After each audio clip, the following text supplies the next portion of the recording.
أعوذ من الشيطان الرجيم بسم الله அஸ்ஸலாமு அலைக்கும் வரஹ்மத்துல்லாஹி வபரகாத்துஹு. இன்னல்ஹம்துலில்லாஹி நஹ்மதுஹு வ நஸ்தஈனுஹு வ நஸ்தக்ஃபிருஹு வ நஊது பில்லாஹி மின் ஷுரூரி அன்ஃபுஸினா வ மின் ஸய்யிஆத்தி அமாலினா மை யஹ்தில்லாஹு ஃபலா முதில்ல லஹு வ முதில் ஃபலா ஹாதிய லஹு வ அஷ்ஹது அல்லா இலாஹா இல்லல்லாஹு வஹ்தஹு லா ஷரீக லஹு வ அஷ்ஹது அன்ன முஹம்மதன் அப்துஹு வ ரசூலுஹு அம்மா பஅத். அன்புள்ள சகோதர சகோதரிகளே, அல்லாஹுடைய கிருபை கொண்டு ஒரு சிறிய விளக்கத்துக்காகத்தான் இந்த வீடியோவானது வெளியிடப்படுகின்றது. யுனிவர்சல் தௌஹீத் ஜமாத் என்ற ஒரு அமைப்பு 2020ஆம் ஆண்டு ஜூலை 7ஆம் நாள் தொடங்கப்பட்டது. இந்த அமைப்பில் நாங்கள் இந்த செயல் திட்டங்கள் தொடங்குவதற்கு பயான் நிகழ்ச்சிகள் மிக முக்கிய அங்கமாக இருக்குது. அதில் முக்கியமாக எங்களுக்கு பக்கபலமாக இந்த பயான் நிகழ்ச்சியில் குறிப்பிட்ட சில தாயிக்கள் முழு உறுதுணையாக இருந்தாங்க. அதில் ஒருத்தர் தான் என்னுடைய நெருங்கிய நண்பர் சகோதரர் அப்துல் பாசித் புகாரி அவர்கள். நிறைய நிகழ்ச்சிகளுக்கு எங்களுக்கு ஒத்துழைப்பு கொடுத்து நிறைய மக்களுக்கு நேரான வழியே சொல்கிறதுக்கு அல்லாஹ் ரப்புல் ஆலமீன் அவர் மூலமாக ஒரு வாய்ப்பை கொடுத்தான். நாங்கள் 2023 இஜ்திமா நடத்தினோம். மிகப்பெரிய ஒரு இஜ்திமா இனாம் குளத்தூரில் திருச்சியில். அதில் 4 தாயிக்கள் இருந்தாங்க. அதில் ஒரு முக்கியமான தாயிக்களாக அல்லாஹ்வுடைய கிருபை கொண்டு நண்பர் அப்துல் பாசித் புகாரி வந்தார். சிறப்பான முறையில் அந்த நிகழ்ச்சியில் கலந்து கொண்டார். அதிகமான மக்கள் ஒரு நல்ல உபதேசத்தை கேட்கக்கூடிய வாய்ப்பு கிடைத்திருந்தது. அதுக்கப்புறம் நாங்கள் 2024 ஒரு பள்ளிவாசலை கட்டமைத்தோம். அல்லாஹ்வுடைய கிருபை கொண்டு சொந்தமாக இடம் வாங்கி பீமநகர் தௌஹீத் பள்ளிவாசல்னு அந்த பள்ளிவாசலுடைய முதல் ஜும்மாவே என்னுடைய நண்பர் அப்துல் பாசித் புகாரி அவர்கள் தான் ஜும்மா வரையே நிகழ்த்தினாங்க. அவங்கள வச்சு தான் தொடக்க விழாவுக்கே அவங்கள வச்சு தான் ஆரம்பித்தோம். அந்தளவுக்கு ஒரு நெருங்கிய நட்பு வட்டத்தில் ஒரு நல்ல ஒரு உபதேசம் செய்யக்கூடிய அளவுக்கு மக்களால் ஈர்க்கப்பட்ட ஒரு மிகப்பெரிய ஒரு பேச்சாளர். சரிங்களா? அப்படிப்பட்ட அப்துல் பாசித் புகாரி அவர்களை ஒரு வீடியோ ஒன்று சமீபத்தில் எங்களை மீறி வெளியானது. யுனிவர்சல் தௌஹீத் ஜமாத் சார்பாக அவரை வீடியோ வெளியிடுற எந்த ஒரு நோக்கமும் நமக்கு கிடையாது. ஆனால் அந்த சூழ்நிலை அப்படி உருவாகிருச்சு. அந்த வீடியோவை பாதிக்கப்பட்ட தரப்பில் வெளியாகிருக்கு. இதனால் இந்த வீடியோ வெளியானதுக்கும் யுனிவர்சல் தௌஹீத் ஜமாத்துக்கும் எந்த ஒரு சம்பந்தமும் கிடையாது. ஏனென்று சொன்னால் ஏதோ அப்துல் பாசித் புகாரிக்கு ஏற்கனவே நாங்கள் ஒரு பொறாமையின் காரணமாக வன்மத்தின் காரணமாக அதை வெளியிட்டோம் என்ற ஒரு உண்மைக்கு மாறான தவறான தகவல்கள், அவதூறான தகவல் வருது. அப்துல் பாசித் புகாரி அன்றைய தேதி வரைக்கும் நெருங்கிய நண்பர் தான். சரிங்களா? இப்போவும் நண்பர் தான். ஆனால் திருத்தணும், திருந்தி கொள்ளணும், இதுதான் நாங்கள் விருப்பப்படுறது. இன்ஷா அல்லாஹ். அதுக்காகத்தான் என்ன பண்ணோம், நாம் ஒரு பாதுகாப்புக்காகத்தான் அந்த வீடியோ எடுக்கப்பட்டது. நாங்கள் எடுத்த வீடியோ இன்றைய தேதி வரைக்கும் வெளியிடப்படவில்லை. இதுக்கு முன்னாடி ஒரு வீடியோ எடுத்துருக்கோம், நாங்கள் வெளியிடலை. அன்றைய தினம் எங்களை மீறி சில கசப்பான சம்பவங்கள் நடந்து விட்டது. இப்போ அப்துல் பாசித் புகாரிட்ட நான் பேசின வீடியோ சம்மந்தமாக வரும் பொழுது ஒரு கோபப்பட்டு பேசுகிற மாதிரி இருக்கப்ப ஒரு ஆலிம்சாவை இவ்வளோ ஒரு பொதுவெளியில் வச்சு இப்படி கேட்டுட்டிங்களே, கேள்வி கேட்டுட்டீங்க அப்படி. அப்துல் பாசித் புகாரி முதல்ல என் நண்பர்ன்றது முதல்ல உணரணும். ஒரு நண்பர்கிட்ட ஒரு தவறை சுட்டி காட்டும் பொழுது கொஞ்சம் உரிமையோடு ஒரு ஆதங்கத்தோடு சுட்டி காட்டுவோம். அந்த கோபத்தினுடைய வெளிப்பாடு இது ஒரு நாளில் ஏற்பட்ட கோபம் இல்லை. தொடர்ச்சியாக ஒரு மனிதர் தவறு செய்யும் பொழுது அந்த தவறை சுட்டி காட்ட வேண்டிய பொறுப்பு ஒரு மூமினுக்கு இருக்குது. குறிப்பாக நாம் நெருங்கி பழகிறோம். ஒரு சகோதரராக இருக்கார், ஒரு தீமை நடக்குது அப்படின்னா தடுக்கணும். அது யாராக இருந்தாலும் தடுக்கணுன்ற கோட்பாட்டில் தான், அந்த கொள்கையில் அடிப்படையில் தான் என்ன பண்ணோம், நபிவழி முறைப்படி நடக்குன்ற அந்த கான்செப்டில் தான் நம்ம பண்ணதே தவிர வேறு எதுவும் கிடையாது. ஆனால் அன்றைய நடந்த சம்பவத்தை பார்த்தீங்க அப்படின்னா அப்துல் பாசித் புகாரி அவர்களை திருச்சிக்கு வருவதாக தகவல். ஏனென்று சொன்னால் அவர் தொடர்பு கொள்ளவே முடியாது, தொலைபேசிலையும் தொடர்பு கொள்ள முடியாது, வேறு எந்த தகவல் மூலமாகவுமே தொடர்பு கொள்வது ரொம்ப ரொம்ப சிரமமான ஒரு காரியமாக இருக்குது. ஏன் அப்படின்னா ஒரு அப்ஸ்டாண்டிங், அதாவது ஒரு தலைமுறை வாழ்க்கை போல் வாழ்வதாகவே தகவல் வந்தது. அப்போ இவரால் பாதிக்கப்பட்ட நபர்கள் இருக்கிறாங்க. குறிப்பாக என்னுடைய நண்பரும் அவருக்கு நண்பர் பத்ருதீன், அப்துல் மஜீத் பத்ருதீன் இருக்கார். அவர் பாதிக்கப்பட்டிருக்காரு. சில பெண்கள் பாதிக்கப்பட்டிருக்காங்க, நகைகளை கொடுத்து அவங்க ஏமாந்துருக்காங்க. இதனால் தகவல் ஒன்று மேலே ஒன்று தகவல் வருகின்றது. அப்போ பத்ருதீன் அவர்கள் பாதிக்கப்பட்டிருக்காங்க, அவங்களுக்கான பணம் பெற வேண்டும். இவர் ஃபோன் அடித்தா எடுக்க மாட்டுறாரு. அப்போ நம்ம என்ன பண்ணுறோம், இதற்கான ஒரு தகவல் கிடைச்சா நல்லா இருக்குமே, நேரடியாக அவர்கிட்ட என்ன பண்ணலாம், ஒரு பேச்சுவார்த்தை நடத்துவோம். இது எங்கே இது ஆரம்பிக்குது அப்படின்னா, இது ஒரு பெரிய ஹிஸ்ட்ரி. இது வந்து ஒரு சாதாரண ஏதோ ஒரு நாளில் ஆரம்பித்து ஒரு நாளில் முடிந்த விஷயம் இல்லை. அப்துல் பாசித் புகாரியை பொறுத்த வரைக்குமே இந்த பொருளாதார குற்றச்சாட்டு வந்து கடந்த ஒரு 2-3 ஆண்டுகளாகவே இருக்குது. இது இன்றைக்கி ஆரம்பித்த விடயம் இல்லை. அவருடைய உஸ்தாத் முஃப்தி உமர் ஷரீஃப்லேருந்து ஆரம்பித்தது. அதுக்கப்புறம் பார்த்தீங்க அப்படின்னா சமீபத்தில் வந்து டிஎன்டிஜே கூட ஒரு விவாத நிகழ்ச்சி போல் என்ன பண்ணாங்க, அவரை பற்றி பொருளாதார சம்மந்தமாக ஒரு குற்றச்சாட்டை பதிவு செஞ்சாங்க. ஆனால் இது யூடிஜியில் வந்து வீடியோ வெளியானோடனேயே நாங்கள் ஏதோ வந்து வன்மத்தை வெளிப்படுத்துவது போல, பொறாமை வெளிப்படுத்துவது போல ஒரு செய்வது என்பது உண்மைக்கு மாறான தகவல்கள். இன்ஷா அல்லாஹ் இந்த அப்துல் பாசித் புகாரியை பொறுத்த வரைக்குமே அன்றைய தினம் நடந்த நிகழ்வு சொல்கிறோம். இன்ஷா அல்லாஹ் அன்றைய தினம் திருச்சிக்கு வருவதாக தகவல் வருகின்றது. நாங்கள் என்ன பண்ணுறோம், இவர் திருச்சியில் இந்த அலிஃப் டீ கடைன்னு ஒரு டீ கடை இருக்குது, ஆர்சி ஸ்கூலுடைய எதிர்த்தாப்பில். அந்த இடத்துல வந்து தகவல் கிடைக்குது. நான் என்ன பண்ணுறேன், நானே நேரடியாக செல்கின்றேன். ஏனென்று சொன்னால் சம்பந்தப்பட்ட அந்த பொருளாதாரத்தை கொடுத்தவர் என்னுடைய நண்பர். அவர் ஜமாத்துக்கு மார்ச் மாதம் 21/3/2026 மனு கொடுத்துருக்காரு. ஏன்னா அவர் வந்து கிட்டத்தட்ட வந்து ஒரு 10 ஆண்டுகளான நட்பு. அது விளக்கமாக இப்போ சொல்லுவேன். இந்த நடந்த நிகழ்வு மட்டும் முதல்ல சொல்லிடுறேன். அப்போ அந்த இடத்துல தெரிய வந்தோடனேயே அன்றைய தினம் வந்து இந்த குடும்பத்தாரும் வந்து என்ன பண்ணுறாங்க, என்னையை தேடி வராங்க. அப்துல் பாசித் புகாரி வந்திருக்காரமே, நாங்கள் உங்களுக்கு ஏற்கனவே வந்து நாங்கள் என்ன பண்ணோம், முறையிட்டோம் அப்படின்ற மாதிரி அவங்களும் வந்துட்டாங்க. அப்போ வந்த தகவல் உண்மையா இல்லையா என்பதை சில சகோதரர்கள் மூலமாக நான் வந்து உறுதி செஞ்சுக்கிட்டோம். உறுதி செஞ்ச பிறகு தான் நான் நேரடியாக போகும்பொழுது அப்துல் பாசித் புகாரி வந்து காரில் அமர்ந்திருந்தார். போஸ்ட் ஆஃபீஸ் கிட்ட நெல்லி சில்க்ஸ்ன்னு சொல்லுவாங்க திருச்சியில், அது பக்கத்தில் தான். அப்போ சலான்னு சொல்லிட்டு என்ன பண்ணேன், என்ன நடந்துக்கிட்டு இருக்கு, என்னங்க வரோம் அப்படின்னு சொல்லி என்ன பண்ணுறோம், அவர் அணுகிறோம். அணுகின்ற நேரத்தில் அந்த வினாடியே காவல்துறையிலேருந்து ஃபோன் வருது, உளவுத்துறையிலேருந்து ஃபோன் வருது. இது மாதிரி உங்கள் பள்ளிவாசல் நாங்கள் வந்திருக்கோம், 19 பேர் போலீஸ் கிட்டத்தட்ட வந்து டிஎஸ்பி தலைமையில் எங்களை பள்ளிவாசல் சுட்டி காவல்துறை வந்திருக்காங்க. அந்த நேரத்தில் எங்களுக்கு ஒன்றும் புரியலை. அப்போ என்ன பண்ணுறோம், நாம் ஒரு சந்திக்கிறோம். அவர் காரே நான் உட்காடுறேன். அவர் கேப்ஸ் புக் பண்ணி வராரு. அவருடைய கார்லேயே உட்காந்து நான் என்ன பண்ணுறேன், பத்ருதீன் அவருடைய சொந்த வீட்டுக்கு கட்டுமானம் பண்ணி நடந்துக்கிட்டு இருக்கு, நியூ ராஜா காலனின்னு சொல்லுவாங்க பீமநகரில், அங்கே போகிறோம். சரி பள்ளிவாசலுக்கு ஏதோ வந்தால் பிரச்சனையார் அப்துல் பாசித் புகாரி வந்துட்டாருன்னு கேட்குறாங்க, என்ன விவரம்னு தெரியல. அதுக்கப்புறம் என்ன பண்ண, உளவுத்துறையுடைய அதிகாரி என்ன பண்ணுறாங்க அப்படின்னா, உங்களை நான் சந்திக்கணும் அப்படின்னு ஃபோன் பண்ணுறாங்க. பக்கத்தில் புகாரி இருக்காங்க. உங்கள் சிக்னலும் புகாரி சிக்னலும் ஒன்றா காட்டுது அப்படின்னாங்க. இதனடா என்ன பிரச்சனை தெரியலையே, என்னங்க பிரச்சனை அப்படின்னு சொல்லி அவர்கிட்ட என்ன கேட்குறேன் என்னங்க அப்படின்னு சொல்லி நம்ம நட்பு அடிப்பில் கேட்குறேன்.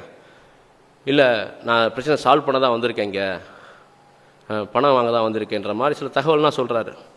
பணம் வாங்க வந்திருக்கீங்களா அப்படின்னு சொல்லி வாங்க நேரில் பேசுவோம். நிறைய பேருக்கு சில குற்றச்சாட்டு ஜமாத்து நோக்கி எல்லாம் ஒவ்வொருத்தரும் மெயில் பண்ணிகிட்டு இருக்காங்க, கடிதம் அனுப்பிச்சிக்கிட்டு இருக்காங்க.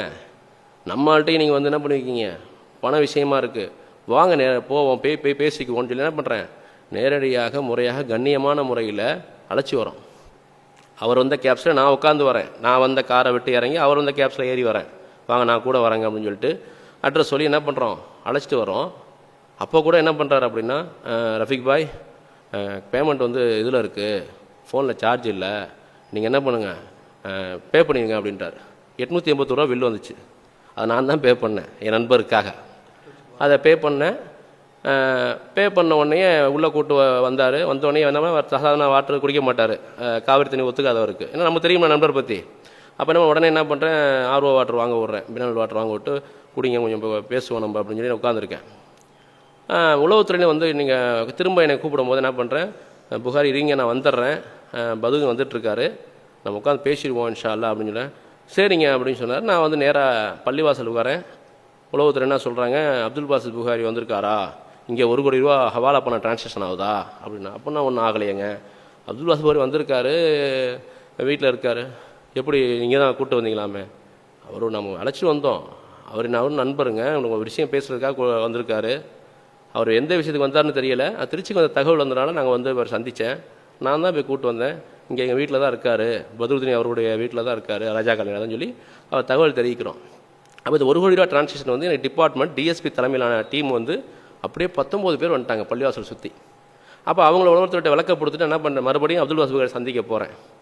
போய் என்ன பண்ணுறேன், சாப்பிட்டீங்களா அப்படின்லாம் கேட்டுட்டு, என்னங்க இப்படி ஏங்க முகத்தில் காயமாக ஏதோ அவர் ஏற்கனவே ஏதோ இங்கே 2 இடத்துலையோ பல இடங்களில் வந்து ஏதோ ஒரு மோசடியில் ஏதோ அடி வாங்கியிருக்காரா என்னன்றது அல்லாஹ் அறிவான், சரிங்களா?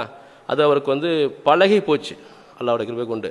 அப்போ நாம் என்ன பண்ணுறோம் அப்படின்னா, உங்களுக்கு என்ன ஆச்சு, என்ன வரும் அப்படின்னு கேட்டுட்டு இருக்க நேரத்திலேயே இவர் சுதாரித்து என்ன பண்ணுறாரு அப்படின்னா, நம்ம இதை விட நம்ம என்ன பண்ணலாம், போலீஸில் போகிறது வந்து சிறந்தது என்ற ஒரு காரியத்தை பயன்படுத்தி அந்த இடத்துல ஒரு ட்ராமா அரேஞ்ச் பண்ணுறாரு. எங்களுக்கு அப்படியே பெரு அதிர்ச்சி ஆயிடுச்சு. ஏன்னா நெருங்கிய நண்பர் இப்படி பண்ணுவாரான்னு சொல்லி யாருக்கோ ஒரு ஃபோன் கால் பண்ணி என்ன பண்ணுறாரு அப்படின்னா, என்னை கடத்திட்டாங்க, கட்டி வச்சு கம்ப வச்சு அடிச்சிட்டாங்க அப்படின்ட்டார். சும்மா அந்த இடத்துல வந்து அப்படியே என்ன சொல்லுவாங்க, அப்படியே ஒரு பதற நல்ல மாதிரி ஆக்கிட்டார். நீங்கள் கூட சேர்ந்து வர்றாரு, அவருக்கு வந்து கேப்ஸை நான் பே பண்ணுறேன், சேர்ந்து நம்ம பேச்சுவார்த்தை நடத்த தான் கூப்பிட்றோம். அதுவும் பேச்சுவார்த்தை எதுக்கு அப்படின்னா, நம்ம வந்து இந்த பொருளாதார விஷயமாக அவர் வந்து தரேன் ஒப்புக்கொண்ட விஷயங்கள் இன்வெஸ்ட்மெண்ட் கொடுத்துருக்கோம். அந்த ஏமாந்து போனவர் வந்து நம்மளுடைய நண்பர், அவருடைய நண்பர், அவருக்கு ஒரு பதில் சொல்ல மாட்டுறாரு, ஃபோனு சுவிட்ச் ஆஃபில் இருக்குது, அப்ஸ்டாண்டிங்லேயே இருக்கார், தலைமுறை வாழ்க்கையில் இருக்கார், இன்னும் பிற குற்றச்சாட்டுகள்லாம் வந்து போலீஸ் தேடுற தகவல், இப்படியெல்லாம் ஒரு அதிர்ச்சிகரமான தகவல். இன்னும் சொல்லப்போனால் ஏன் இவருக்கு மேலே கடைசி நேரத்தில் ரொம்ப நெருக்கிற மாதிரி ஆயிடுச்சு அப்படின்னா, இவர் மலேசியா போய் செட்டில் ஆகிற தகவல். அப்போ அதனால தான் அவரை கூப்பிட்டு பேசலான்னு பார்க்குறோம். இவர் இப்படிப்பட்ட ஒரு வேலையை பண்ணிட்டாரு. போலீஸ்லேருந்து கால் வருது. இவர் என்ன பண்ணுறாரு, அப்துல் வாசிப் புகாரி எங்கே இருக்காங்கன்னு, சார் இங்கே தான் இருக்காங்க அப்படின்னு சொன்னேன். சரினா திரும்ப அப்துல் வாசிப் புகாரியே கேட்குறாங்களே, நமக்குள்ள சந்தேகம் வருது. இவர் வர இந்த இடத்துல என்ன பண்ணிட்டாரு, கடத்திட்டாங்கன்னு சொல்லிட்டாரு. பெண் வீட்டு தரப்பு கொந்தளிப்போடு இருக்காங்க. யார், அந்த முதல் மனைவியோடைய குடும்பத்தார்கள் கொந்தளிப்போடு இருக்காங்க. ஏன் அப்படின்னா, அவங்க சொல்கிற குற்றச்சாட்டு, அவங்களுக்கு கொடுத்த அந்த ஒரு செக் ஏதோ கொடுத்துருக்காரு, அதை கிறுக்கி விட்டு கொடுத்துருக்கா, அது பவுன்ஸ் ஆகிடுச்சு, அவங்களுக்கு கொடுமை நடந்திருக்கு, அவங்க ஒரு கொந்தளிப்பில் இருக்காங்க. இவங்க அந்த பொருளாதார விஷயமாக வந்து நிற்கும் பொழுது இவருடைய அணுகுமுறை அமர்ந்து பேசக்கூடிய நிலைமையை ஏற்படுத்தலை. அந்த நேரத்தில் வந்து என்ன பண்ணுறாருன்னா, தமிழில் சொல்லணும் அப்படின்னா ஆட்டையை கலைக்கிறார். உட்காந்து பேசக்கூடாது, என்ன வழி அப்படின்னா, முதல்ல எங்கள்கிட்ட வெளியே போகணும், அதுக்கு போலீஸில் போனாலும் பரவாயில்லன்னு முடிவு எடுக்கிறார். அந்த அடிப்படையில் தான் என்ன பண்ணுறாரு, கடத்திட்டாங்க அடிச்சிட்டாங்கன்னு சொல்லும்போது என்ன பண்ணுறான், இது சரி வராது, இவர் வந்து வேறு ட்ராக்கில் போகிறாரு, இது ரொம்ப டேஞ்சரு, இவர் இப்படி செய்வாரான்னு நினைச்சோட பார்க்கல. அப்துல் வாசிப் புகாரி இப்படி செய்வாரா, நெருங்கிய நண்பராக இருந்தவர் எப்படி இப்படி ஒரு எண்ணவட்டம் வருது, ஒரு அபாண்டவனை பொய் பேசுகிறாருன்னு சொல்லி என்ன பண்ணுறோம், நானே என் ஃபோனில் 100 கால் பண்ணி என்ன பண்ணேன், தகவலை தெரிவித்து நேராக போலீஸை கூப்பிட வராங்க. அந்த இடத்துல கொலாபரேஷன் ஆகுது. இதுதான் காரணம். உட்காந்து பேசலாம் தான் இருந்தோம். அந்த நிகழ்வை வேறு மாதிரி கொண்டு போய் அபாண்டம் கொள்ளும்போது ஒரு கோபம் ஏற்படுது நமக்கு. என்ன அப்படின்னா, இதுக்கப்புறம் ஒரு வாய்ப்பு வந்து கிடைக்குமான்னு அவர் வந்து பேச முடியுமா என்பதே தெரியலை. ஏன்னா எந்த ஒரு விடயத்திலையும் அவர் வந்து தொடர்பு கொள்ள முடியாத நிலையில் இருக்கார். அப்போ அந்த நேரத்தில் வெளியே வரும்போது என்ன பண்ணுறோம், நான் சில விடயங்களை பதிவு செய்கிறேன். என்னென்ன விடயங்களை பதிவு செய்கிறேன் அப்படின்னா, இவர் வந்து இதுதான் அப்துல் வாசிப் புகாரி படங்கள் நடிச்சிருக்காரு அப்படின்னு சொல்கிறேன், அந்த வன்கொடுமை பற்றி சொல்கிறேன். அப்புறமேட்டு பார்த்தீங்கன்னா 10 கோடி ரூபா மோசடி பற்றி சொல்கிறேன். ஹவாலா பணம் சொன்னது வந்து டிஎஸ்பி டீம், காவல்துறை உளவுத்துறை சொன்ன விடயம். அப்துல் வாசிப் புகாரி எதுக்கு திருச்சிக்கு வந்தார்ன்றதை அப்துல் வாசிப் புகாரி தான் விளக்கப்படுத்தணும். இப்படி நிகழ்ந்த நிகழ்வில் இவர் இந்த ஃபோன் பண்ண நிமிஷத்தில் தான் நாங்கள் என்ன பண்ணுறோம் அப்படின்னா, எப்போ வீடியோ எதுக்கு எடுத்து வைங்கப்பான்னு சொல்லி சாலிகின்ற எங்களுடைய ஜமாத்தினுடைய நிர்வாகி என்ன பண்ணுறோன்னா அவர் நியமிக்கிறோம். ஆனால் நாங்கள் எடுத்த வீடியோ எங்கள்கிட்ட சேஃப்டியாக தான் இருக்குது. நான் அந்த அறிமுகப்படுத்தும் பொழுது காவல்துறையிட்ட தான் அப்படி சொல்கிறேன், இவர் தான் அப்துல் வாசிப் புகாரி. கோபத்தில் என்ன விட என்ன அப்படின்னா, ஒரு அபாண்டமான ஒரு பொய் சொல்கிறார் தப்பிப்பதற்கு. ஒரு நேர்மையான விஷயம், நேர்மையாக ஒரு பொருளாதார குற்றச்சாட்டு நேர்மையாக அணுக முடியல.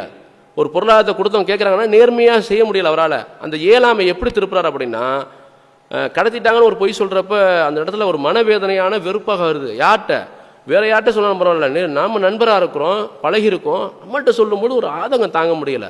அப்போ ஆதங்கத்தோட வெளிப்பாடு என்ன பண்ணுறோம், அது சொன்ன விடயம் எதுவுமே வந்து பொய் கிடையாது. சொன்ன வேண்டாலும் வந்து உங்களுக்கு பார்க்குற வீடியோ பார்க்குறவங்களுக்கு வந்து என்னடா இப்படி ஒரு ஆலிம்சா வந்து இப்படி பேசிட்டாங்களே அப்படின்னு தோணும். ஆனால் பகிரங்கப்படுத்தக்கூடியவர் கூடியவர் தான். ஆனால் அந்த வீடியோ மூலமாக பகிரங்கப்படுத்துறது வந்து எங்களுக்கு வருத்தம் தான். நாங்கள் எப்படி பகிரங்கப்படுத்தலான்னு இருந்தோம் அப்படின்னா, இவர் இது மாதிரி இந்த தகவல்னால் இது மாதிரி செய்கிறாரு, இது மாதிரி பொருளாதார குற்றச்சாட்டு இருக்குது, நிறைய விதவை பெண்களை வந்து திருமணம் பண்ணிக்கணும் ஏமாற்றி என்ன பண்ணியிருக்காரு, நகையை வாங்கியிருக்காரு, இந்த மாதிரி விடயங்கள்லாம் நடக்குதுன்னு சொல்லி நாங்கள் வந்து ஒரு வீடியோ தொகுப்பாக அப்போ நம்ம பேசிக்கலாம் முதல்ல அப்படின்னு தான் நம்ம தீர்மானித்து வச்சுருந்தோம். அதை அவர் தெரிஞ்சு கொண்டதுனால தான் இந்த ஆட்டையை என்ன பண்ணுறாரு, களைச்சி விட்டுட்டார். கடத்தல்ன்ற ஒரு ட்ராமாவை போட்டார். எங்கேயோ அடி வாங்கிட்டு வந்திருக்கார் 2 நாளைக்கு முன்னாடி, சரிங்களா? அது காவல்துறை கண்டுபிடிச்சிட்டாங்க. ஆனால் வந்து பார்த்தீங்க அப்படின்னா இங்கே வந்து இப்படி ஒரு ட்ராமா பண்ணுறாரு. அது அவருக்கு பழகி போச்சு போல். அந்த பழகின விஷயத்தை எங்களுக்கு தெரியலை. நம்ம இவரை வந்து நேர்மையான ஆள், நல்ல பயான் சொல்லக்கூடிய இப்படி தான் நம்ம அணுகணும். அப்போ அந்த இடத்துல என்ன ஆகுது அப்படின்னா, வெளியே வரும் பொழுது இவரை பற்றிய விடயங்களை சொல்கிறோம். ஏன்னா அப்படின்னா இவர் எப்படிப்பட்ட தாயாக இருந்தாலும் எப்படி நடந்துக்கிட்டார் எல்லா விடயமும் எங்களுக்கு தெரியுமே. ஜனவரி மாதத்துலேருந்து நாங்கள் இவரை பல விடயங்கள் அறிவுரையும் சொல்லியிருக்கோம், தொடர்புல இருந்திருக்கோம், சொல்கிறோம். சில மாதங்கள் வந்து அப்ஸ்டாண்டிங் ஆகிட்டார். அந்த சில மாதங்களில் வந்து ரொம்ப தவறுகளுக்கு உச்சம் போயிட்டார். இதுதான் விஷயமே. இந்த பத்ருதீன் 10 கோடி ரூபான்ற விஷயத்தை வந்து நாங்கள் அந்த பையன் மையப்படுத்தி சொல்கிறேன். ஒரு நபர்கிட்ட 10 கோடி வாங்கிட்டாரு அப்படின்னு சொல்கிறேன். அந்த 10 கோடி வாங்கின நபர் வந்து வெளியாள்னா ஒன்றும் கிடையாது, எல்லாம் எங்கள் நண்பர் தான். ஏன்னு சொன்னால் 2016 நாங்கள் சவுதியில் இருக்கோம். 2014 to 16 நான் சவுதியில் இருக்கோம். 2 முறை நிகழ்ச்சிக்கு வந்திருக்காரு எங்க கூட. யாருக்கு அப்படின்னா அப்துல் பாசித் புகாரி லா இலாஹ இல்லல்லாஹ் தலைப்பில் வந்து அங்கே வந்து பயான் பேச வந்திருக்காரு ஒரு நாள் மாநாட்டுக்கு. இந்த குடு பள்ளியாசனம் இருக்கும் ஜுபைலில். அங்கே வந்து பார்த்தீங்கன்னா வியாழக்கிழமை பயான் நடக்கும். அங்கே வியாழக்கிழமை பயானுக்கு வந்து இரவு பயானுக்கு வராரு. எப்படி வராருன்னா, இந்த பத்ருதீன் பாய்கிட்ட வந்து என்ன பண்ணுறாரு, மக்காவில் இருக்கும்போதே பர்மிஷன் கேட்குறாரு, அப்பாயின்மெண்ட் கேட்குறாரு, நான் அவளை சந்திக்க வரணும்னு சொல்லி. அவரும் அப்பாயின்மெண்ட் கொடுக்குறாரு. ஏன்னா அவருக்கு நிறைய பிரான்ச்சுகள் இருக்குது. ஜுபைல் வந்து ஒரு ஹெட் ஆஃபீஸ் மாதிரி. அப்போ நேராக அங்கே வராங்க. அப்போ தான் சந்திக்கிறாங்க. சந்தித்து என்ன பண்ணுறாங்க, முதல் இன்வெஸ்ட்மெண்ட்டு கொடுக்குறாங்க. ஒப்பந்தம் ஆகுது. அங்கே ரியாலாக தான் பெரும்பாலும் வாங்குவாங்க. இந்த பத்ருதீன் எப்படிப்பட்ட மனிதர் அப்படின்னா, அல்லாஹ்வோட கிருபை கொண்டு அவர் வந்து இப்போ நீங்கள் நம்ம இப்போ கமெண்ட்ஸ்னால் பார்த்துக்கிட்டு இருக்கோம். இந்த 2-3 நாட்களில் வந்து வரக்கூடிய கமெண்ட்ஸ்னால் பார்த்தீங்கன்னா அவர் மேலே உள்ள அன்பின் காரணமாக தான் போகிறோம். நம்ம குரல் சொல்லலை. நிறைய கமெண்ட்ஸுங்கள் வந்து இழிவாக இருந்தால் இதுவாக இருந்தாலும் சரி, அவர் வெளிப்பாடு என்ன அப்படின்னா, ஒரு அவர் மேலே உள்ள ஈர்ப்பு, அவருடைய பயான் மேல ஈர்ப்பு, அல்லாஹ்வுடைய வசனங்கள், அல்லாஹ்வுடைய தூதருடைய நபிமொழிலாம் சொல்லும் பொழுது அவருடைய சொல்கிற விதம், அல்லாஹ் அவர் கொடுத்த அருள் கூட, அதெல்லாம் மாற்றுக்கருத்தே கிடையாது. அவர் மேல் உள்ள அன்பின் காரணமாக. ஆனால் பத்ருதீன் பாய்க்கு அவர் மேலே அதீத அன்பு. அதே நேரத்தில் அவர் வந்து இன்னும் மேலே வரணும் என்ற நல்லோக்கத்தில், நல்ல எண்ணத்தில் தான் அவருக்கு முழு உதவியை செஞ்சார். முழு பொருளாதாரத்தையும் செஞ்சார். அடிப்படையில் அவருக்கு முதல்ல ஒரு பார்ட்னரு அப்படின்னு பார்த்தா இவர் தான். இப்போ பெரிய பொருளாதாரத்தை கொடுத்து ஒரு பார்ட்னர் யார் அப்படின்னா பத்ருதீன் தான். இவர் தான் மிகப்பெரிய ஒரு பார்ட்னராக இருக்கிறார். அப்போ இவர் பார்ட்னராக இருக்கார். 2016 சில முதலீடுகள்லாம் செய்கிறார். நிறைய முதலீடுகள் செய்கிறார். நிறைய கம்பெனிகள் வந்து என்ன பண்ணுறாரு, நிறைய இது ஆரம்பிக்கிறார், அது ஆரம்பிக்கிறேன்னு சொல்லி என்ன பண்ணுறாரு, ஒவ்வொரு பொருளாதாரமாக வாங்குறாரு. இவர் வாங்கிய பொருளாதாரம் வந்து பார்த்திங்கன்னா டோட்டலாக பார்த்திங்கன்னா ஒரு 10 கோடி என்று அவர் ஒப்புக்கொண்டது. இந்த 10 கோடி ஒப்புக்கொண்டதே எதையுமே எழுதி வாங்காமல் கொடுத்துருக்காரு. ஆனால் நீங்கள் கமெண்ட்ஸில் வந்து சில சகோதரர்லாம் போடுறாங்க, சட்ட ரீதியாக எதிர்கொள்ளுங்கன்றாங்க. இப்போ இவர் வந்து அல்லாஹ்வோட கிருபை கொண்டு சில விடயங்கள் தெரிஞ்சனால வந்து கடந்த ஜூலை மாதத்தில் வந்து அக்ரிமெண்ட் போட்டாங்க. ஒரு சில பேர் இவரோட சேர்ந்து சில சகோதரர்களும் போட்டிருக்காங்க. முதல்ல இவர் விஷயத்தை நான் சொல்லிடுறேன். ஆனால் சில சகோதரர்கள் வந்து சகோதரிகள் வந்து இவர் மேலோட அன்பு, இவர் மேலோட நம்பிக்கை எதையுமே எழுதாமல் கொடுத்துருக்காங்களே, அவங்க எந்த சட்டத்தின் முன்னாடி வாங்குவாங்க? எப்படி ஒரு அபத்தமான ஒரு வாதத்தை வைக்கும்போது அதை கேட்கக்கூடிய பாதிக்கப்பட்ட ஒரு நிலைமை எப்படி இருக்கும்? இப்போ நம்ம பொதுவெளியில் வந்து அவருடைய மானத்தில் விளையாண்டுட்டீங்க அப்படின்றாங்க. அவருடைய மானத்தில் விளையாட வேண்டிய நோக்கம் யூடிஜே கிடையாது, சரிங்களா? அவருடைய மானத்தில் விளையாடணும்னு நினச்சிருந்தோம் அப்படின்னா ஜனவரியில் விளையாண்டுருக்கணும். நாங்கள் ஜனவரியில் வந்து இன்னும் சொல்லப்போனால் கூடுதலாக சொல்லணும்னா ஜனவரியில் பட்டமளிப்பு நிகழ்ச்சிக்கு நாங்கள் வந்து கூப்பிடலான்ற நினச்சோம். இப்போ நேற்று நடந்த ஒரு தர்பியா நிகழ்ச்சி அவர் சரியாக இருந்ததார் அப்படின்னா அவர் தான் சீஃப் கெஸ்ட்டு. எங்களுக்கு அவர் தாங்க மெயினாக வச்சுருந்தோம். கோவை ஐயூப் இருக்கார் அப்படின்னா அப்துல் பாசித் புகாரி நண்பர் இருக்கார். அல்லாஹ்வோட போய் கொண்டு அல்லாஹ்வோட வசனத்தை அல்லாஹ்வோட தூதருடைய பிரதிபலித்து ஒரு அவருடைய காந்த குரலில் பேசுவார், ஈர்க்கப்படும். அப்படிப்பட்ட சகோதரர் தான்.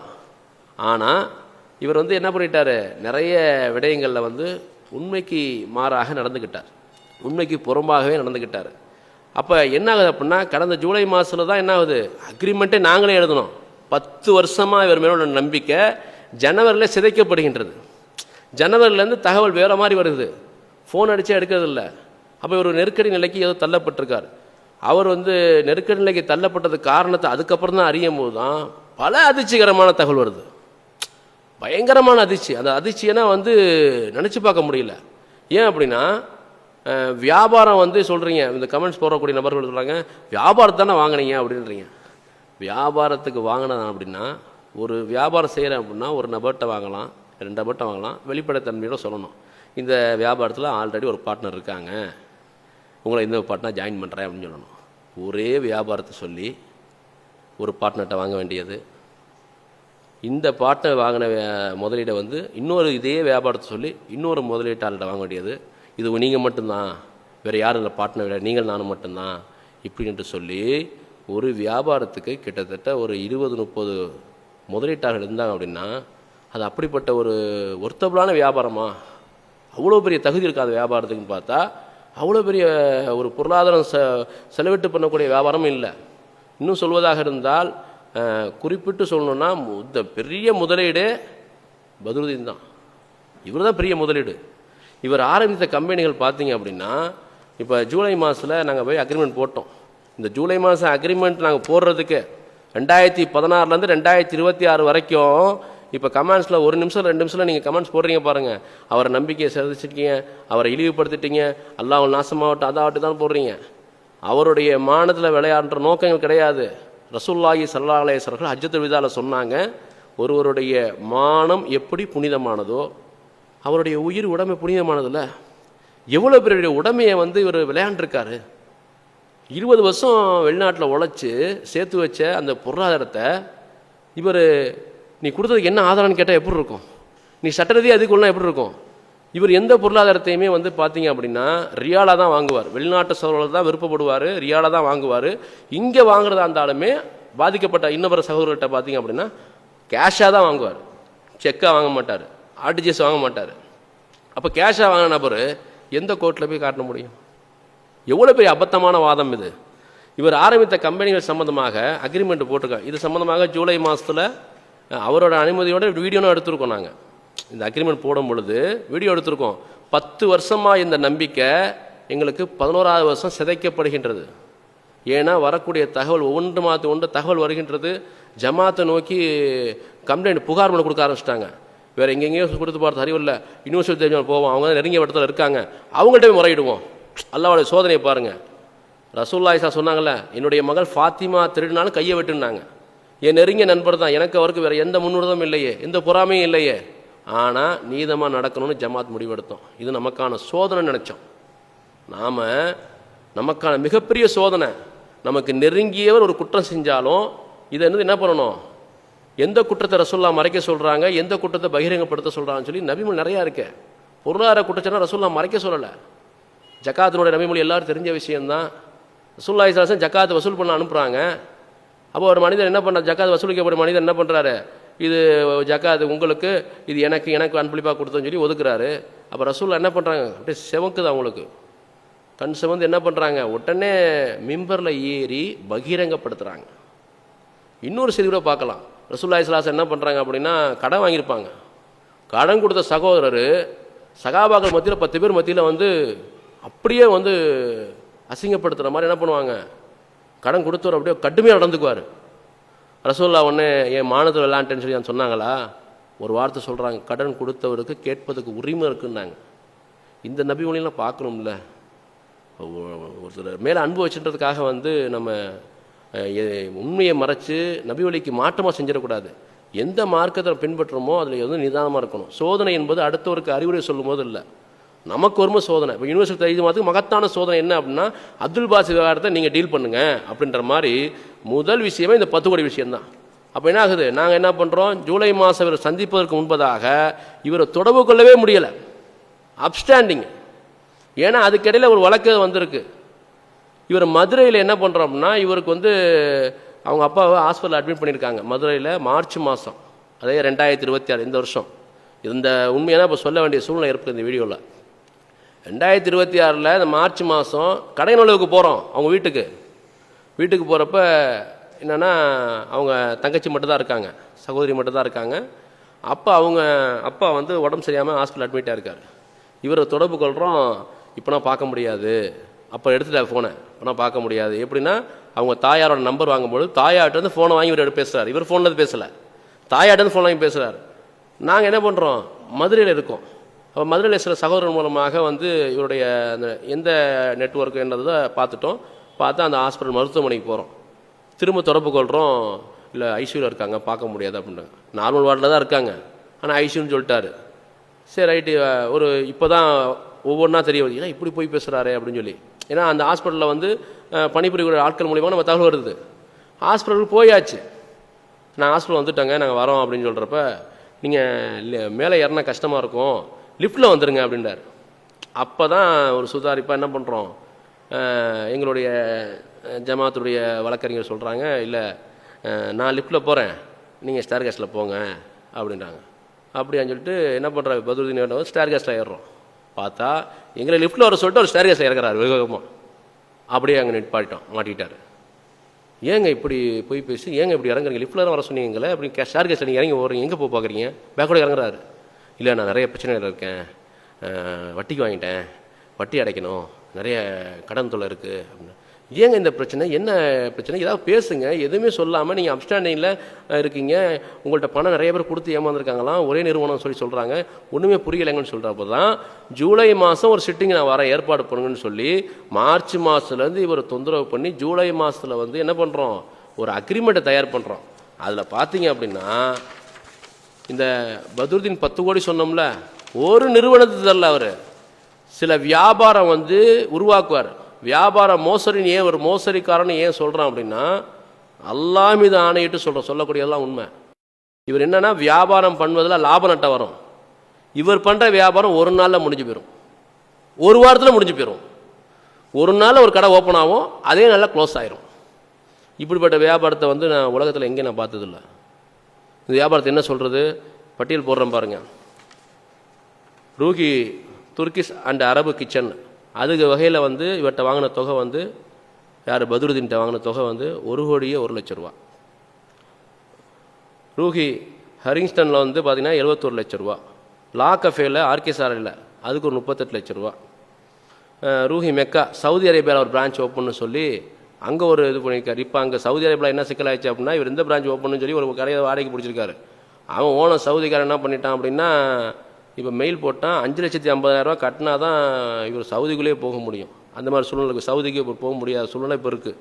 அந்த கடைக்கு என்ன பண்ணுறாரு, 10,31,900 ரூபா. அதாவது பார்த்தீங்கன்னா சவுதி ரியாலில் தான் வாங்குறாங்க. இந்தியா மணி கன்வெர்ட் பண்ண அன்னைக்கு டேட்டு கன்வெர்ட் பண்ணால் இந்த அமௌண்ட் வருது. அதுக்கப்புறம் அட்டி ஸ்பாட்டு தான் ஃபஸ்ட்டு கடை.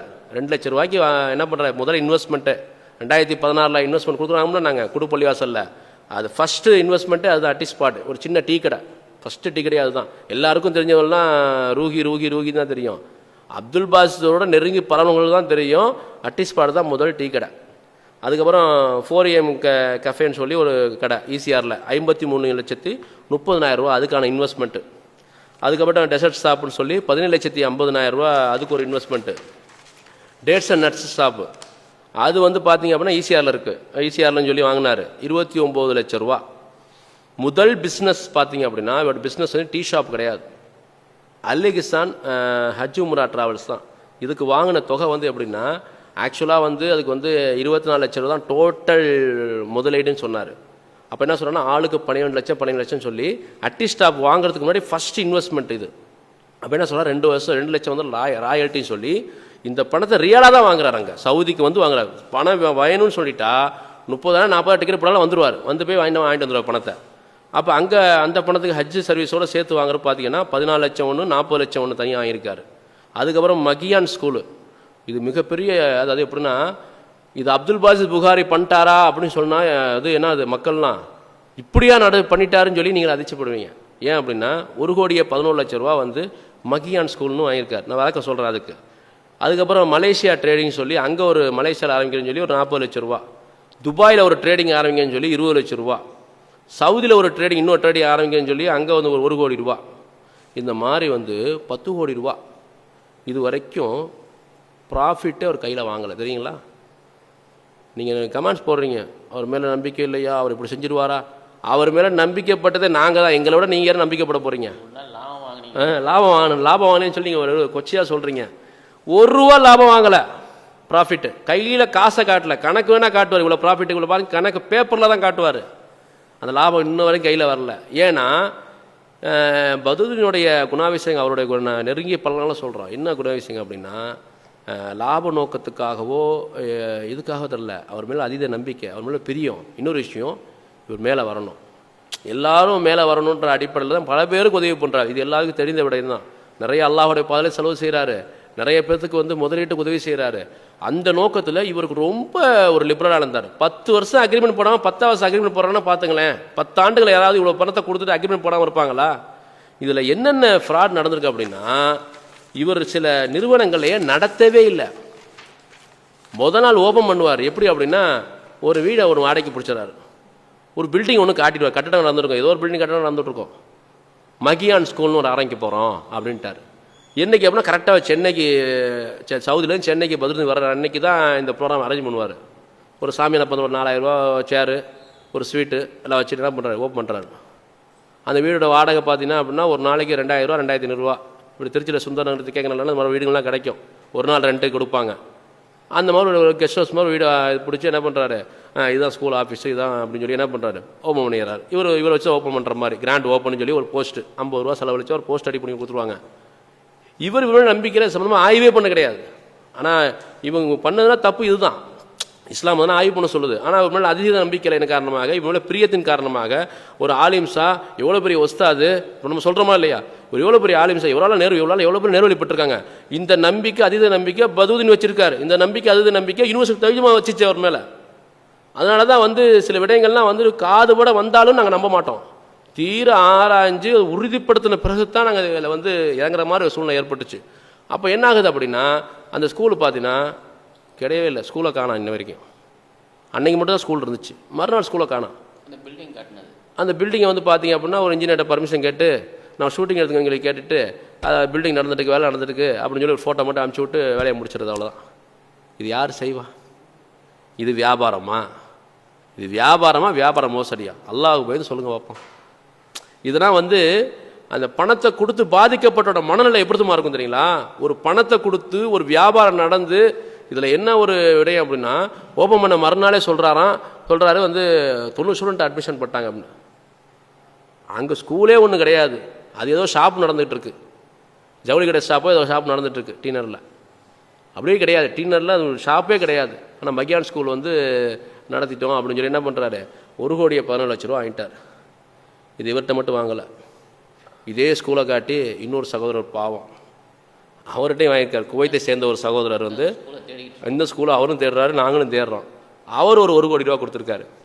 ஒரு ஸ்கூலை காட்டியே இல்லாத ஒரு ஸ்கூலை காட்டி இருக்கிற மாதிரி காட்டி ஓப்பன் பண்ணிட்டேன்னு சொல்லி ஒரே நாளில் 1,14,00,000 ரூபா. அதே ஸ்கூலை ஓப்பன் பண்ணியாச்சு, அட்மிஷன் போயிட்டுருக்கு, அதுக்கான விரிவாக்க பணி செய்யணும்னு சொல்லி இன்னொரு ஆள்கிட்ட 1 கோடி ரூபா. அவர் இவர் மேலே நம்பிக்கை தான், எல்லாம் ஒரு என்ன சொல்கிறது, ரசிப்பு மனப்பான்மை தான். நம்ம பாஷையில் தமிழில் சொல்லணும் அப்படின்னா ரசிகர்கள், அவ்வளோதான். அவர் மேலே கொஞ்சம் ஒரு அதீத நம்பிக்கை, ஒரு இவர் நல்லா பயன்படக்கூடிய, இவர் தவறு செய்ய மாட்டார். இப்போ நம்ம சொல்கிறோம்ல, இவனா தவறுக்கு அப்பாற்பட்டவர், இவனா தவறு செய்வாரா அப்படின்னு கேட்குறோமா இல்லையா? அவரும் மனிதர் என்பதை ஒப்புக்கொள்ளணும். நம்ம எல்லாரும் மனிதர். கடன் கொடுத்த ரசூல்லாவை நடு ரோட்டில் வச்சு சஹாபாவுடைய வரலாறு படிக்கிறோம், கேட்குறாங்க அப்படின்னா, ரசூல்லாவோட இந்த உலகத்தில் யாராவது பெரிய இமாம் இருக்காங்களா? அல்லாஹ் அடுத்த நேரத்தில் என்ன சொல்கிறாங்க, கடன் கொடுத்தவர் கேட்க உரிமை இருக்குன்றாங்க. பதுதின் கேட்குறாரு, கேட்க உரிமை இருக்குல்ல. பதுதின் முகவரா ஜமாத்தில் அவர் மனு கொடுத்து நீங்கள் எனக்கு வாங்கி கொடுங்க முறையிடுறாரு. நாங்கள் சும்மா இருக்க முடியுமா? இல்லை அப்துல் பாசித் புகாரி தவறுக்கு அப்பாற்பட்ட சொல்லிட்டு போக முடியுமா? இல்லாத ஒரு ஸ்கூலை காட்டி இது செய்யும் பொழுது மன ரீதியாக நொந்துட்டோம். இவர் இப்படியான்ற மாதிரி ஆயிடுச்சு, ரொம்ப ஒரு மனவேதனை அடைஞ்சிட்டோம். இது ஒரு விஷயம் அப்படின்னா, அல்லிசான் உம்ரா டிராவல்ஸ்லையும் ஃப்ராடு. அதில் பார்த்தீங்க அப்படின்னா அதுலேயுமே என்னது, வரவு செலவு கணக்கு எதையுமே காட்டதில்லை. இதை அல்லிசான் உம்ரா டிராவல்ஸ் சொல்லி அதை சொல்லி இன்னும் சில நபர்கிட்ட நீங்கள் மட்டும் தான் இன்வெஸ்ட் பண்ணுறேன்னு சொல்லி அவர்கிட்ட சொல்கிறது. யார் முதலீடு செஞ்சாங்கன்ற இன்னொரு ஆளுக்கு தெரியாமல் பார்த்துக்கிட்டார் இவ்வளோ நாளாக. தமிழ் ஒரு வார்த்தை சொல்லுவாங்க, தவற நினைக்க வேணாம், வீடியோ பார்க்குறவங்க, பல நாள் திருடன் ஒரு நாள் அகப்படுவான்னாங்க. அல்லாஹ் மிகப்பெரியவன், சரிங்களா? இவர் ரொம்ப அது யாரும் தெரியாமல் ரொம்ப ஒரு பேணி காத்தார். எந்த அளவுக்குன்னா, அவர் கூட இருப்பாங்க சில நபர்கள், சகோதரர்கள்லாம் இருப்பாங்க, ஹாலிது, அர்ஷத், ஹசன், இவங்கன்னா கூட இருக்கக்கூடிய நபர்கள். அவங்களாம் சொல்லுவார், இவர் சொல்லி வச்சுருக்காரு. அவங்க இப்போ கூட இல்லை, இவங்க என்ன விஷயம்னா இவருடைய தன்மைகள் தெரிந்து இவருக்கு அறிவுரை சொல்லியிருக்காங்க. அறிவுரை சொன்னாவே அவங்களுக்கு ஒதுக்கிடுவார். இப்போ நாங்கள் அறிவுரை சொன்னோம் அப்படின்னா யூனிவர்சிட்டி போது வேறு எதிரி ஆகிட்டான் அவருக்கு. அறிவுரை பத்ருதீன் சொன்னான்னா எதிரி ஆகிடுவார். அவங்கள்ட்ட சொல்லியிருக்காரு, பத்ருதீன் வந்து கேட்டார்னா நல்லா ஷாப் போயிட்டுருக்கு, நல்லா ஸ்கூல் போயிட்டுருக்கு அப்படின்னு சொல்லி என்ன பண்ணுங்க, நல்லா பாசிட்டிவாக சொல்லிடுங்கன்னு சொல்லி அவர்கிட்ட சொல்லிடுறாரு. அவங்களும் சரி ஓனர் சொன்னால் கேட்டு தானே ஆகணும், என்ன பண்ணுறது. அவங்க அவருக்கு கூட பொய், அதெல்லாம் நியாயப்படுத்தலை, அவங்க பொய்க்கு உடந்தையாக போயிட்டாங்க. இதில் என்னென்னா 4AM கஃபேன்னு சொல்லி 53,30,000 வாங்கினார். அதில் பார்த்தீங்க அப்படின்னா அது வந்து பார்த்தீங்கன்னா வெறும் ஃபோட்டோ மட்டும் தான் வந்துச்சு, ஓப்பன் கூட அவர் போகலை. ஃபோட்டோவுக்காக 53,30,000 கொடுத்துருக்கோம். ஒரு ஃபோட்டோவோட செலவு பார்த்துங்க. ஃபோன் அடித்து கேட்கும்பொழுது பார்த்தீங்க அப்படின்னா பிஸியாக இருக்குது, கடை பிஸியாக இருக்குது, அப்புறம் அனுப்புகிறேன்னு சொல்லி.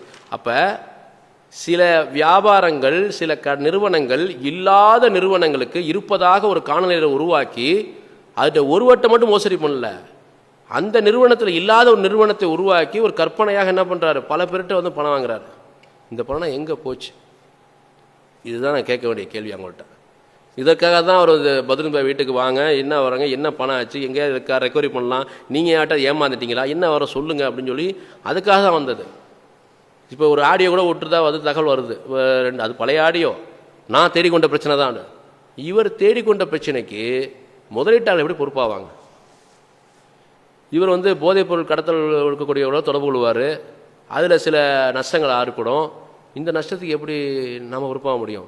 இவர் சினிமாக்காரங்களை கூப்பிட்டு வருவார், அதுக்கான செலவுகள் வந்து செலவு பண்ணுவார். இந்த நஷ்டத்தை, இந்த செலவுகளை எப்படி நம்ம பொறுப்பாக்க முடியும்? எவ்வளோ பெரிய அபத்தமான விடையுங்க இதெல்லாம். வந்து ஒரு இதில் பேசிட்டு போகிற விஷயம் இல்லையே. இதனால் ஏகப்பட்ட பேர் பாதிக்கப்பட்டிருக்காங்க. பத்ருதீன் மட்டும் கிடையாது, பத்ருதீன் வந்து நாங்கள் வெளிப்படுத்திட்டோம் ஆதாரத்தை. ஒரு அக்ரிமெண்ட் போட்டதுனால, இந்த அக்ரிமெண்ட் போட்டதுனால பத்ருதீன் வெளிப்பட்டார். நாங்கள் போட வச்சு ஒரு என்ன பண்ணிட்டோம், ஓரளவுக்கு என்ன பண்ணோம், ஒரு நெருக்கம் கொடுத்து ஏதாவது ஒரு ஆதாரம் வேறுமேன்ற அடிப்படையில் தான் போட்டோம். சில நபர்கள் நம்பிக்கையின் பேரில் கொடுத்துருக்காங்களே, அவங்க என்ன பண்ணுவாங்க பாவம்? அவங்க நிலைமை நினச்சி பாருங்கள். எந்த அடிப்படையில் கொடுத்தாங்க? இவர் நல்ல தவறு செய்ய மாட்டார், மக்களுக்கு உபதேசம் பண்ணுறாரு, இவர் என்ன பயானில் வீடியோவில் பேசுகிறாரோ அதன்படி தான் அடிப்பார், அதன்படி தான் அந்த வாழ்க்கையை நடந்துக்குவாருன்னு பார்த்தோம். இவர் வீடியோவில் ஒரு மாதிரி பேசி வெளிப்படை வாழ்க்கையில் ஒரு மாதிரி நடந்துட்டார் அப்படின்னா இவரை என்னன்னு சொல்கிறது? நடிப்புன்னு சொல்கிறதா இல்லை என்னன்னு சொல்கிறது? நினச்சி பாருங்கள். நான் கூட அதை அறிமுகப்படுத்தும் போது உங்களுக்கு கோவம் வந்திருக்கும். இவர் தான் அப்துல் பாஸ் புகாரி, யூடியூப்பில் பல படங்கள் நடிச்சிருப்பார்னு சொல்லியிருப்பேன். அந்த வார்த்தைக்கு என்ன காரணம் அப்படின்னா, ஒரு மூமின் மோசடி பண்ண மாட்டாங்க, ஒரு மூமின் தான் அமானுதத்தை பால்படுத்த மாட்டாங்க, ஒரு மூமின் வட்டிக்கு துணப்ப மாட்டாங்க. அல்லாஹ் குர்ஆனில் எப்படி சொல்கிறான்? வஹல்லல்லாஹு பைய வஹர்ரம ரிபா, வியாபாரத்தை அனுமதிக்க வட்டியை தடை செய்கிறேன்றான். அல்லாஹுடைய தூதர் போருக்கு தயாரான்னு சொல்லக்கூடிய கடுமையான வார்த்தை. இது யார் பேசியிருக்கா? என்னுடைய நண்பர் அப்துல் பாஸ் புகாரி பேசியிருக்காரு. நான் அப்படியே உணர்ச்சி வசப்பட்டு பல பயான்களை கேட்டிருக்கேன், ரசித்து கேட்பேன் அவரோட பயானை. என் நண்பர் தானே. அவர் வந்து என்ன பண்ணுறாரு, வட்டிக்கு துணை போயிருக்கார். எப்படி பார்த்தீங்களா? ஒரு ஆடியோ ப்ளே பண்ணுறேன் பாருங்கள் இன்ஷா அல்லாஹ்.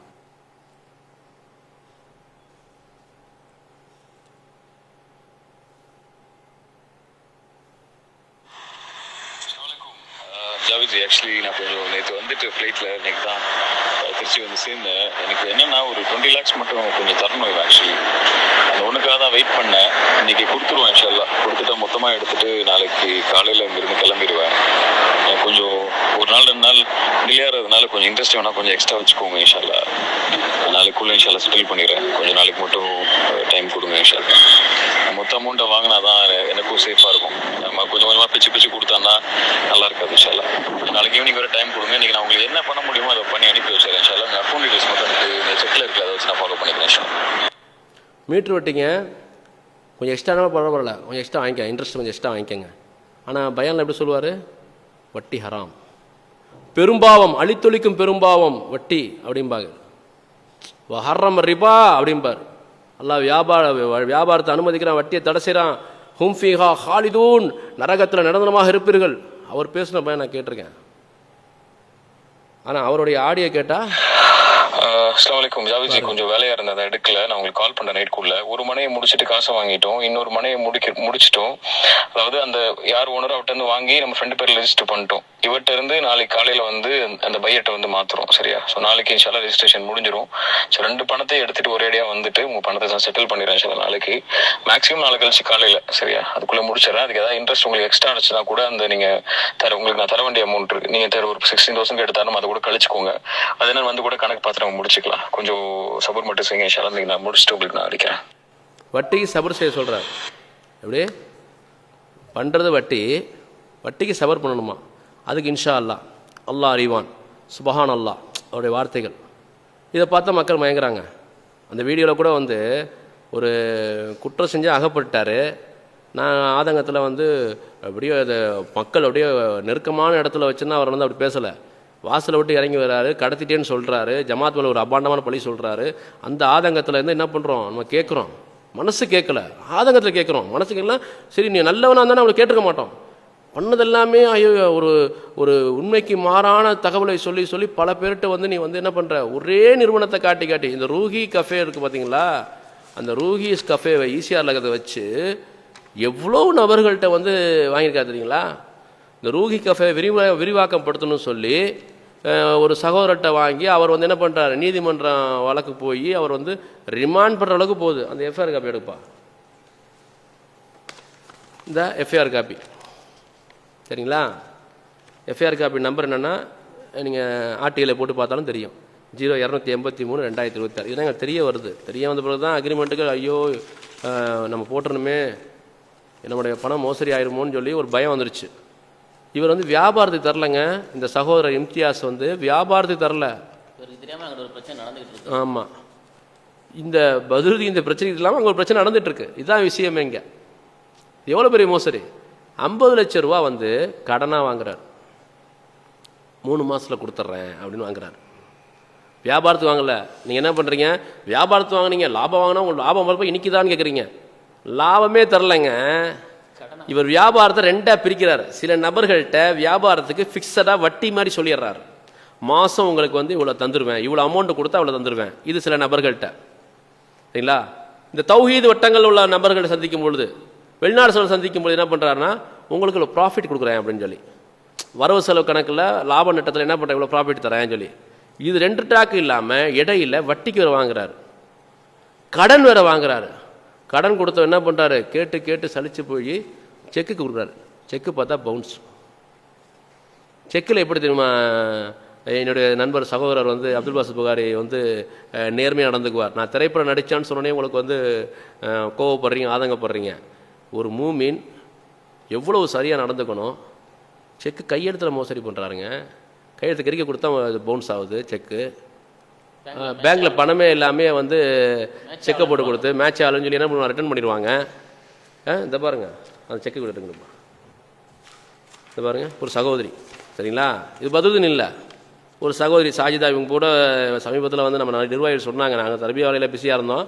நிர்வாகிகள் சொன்னாங்க சிஎஸ்ஆர் காப்பினா வந்துக்கிட்டு இருக்குன்னா. எங்கள் சிஎஸ்ஆர் காப்பி எங்கள்கிட்ட இருக்குது, ஆல்ரெடி எங்கள்கிட்ட தான் எவிடன்ஸாக இருந்தது. அது இந்த பேங்க்கு ரிட்டர்ன் மெமோ பாருங்கள், ஹெச்டிஎஃப்சி பேங்க் ரிட்டர்ன் மெமோ கொடுத்துருக்காங்க சரிங்களா.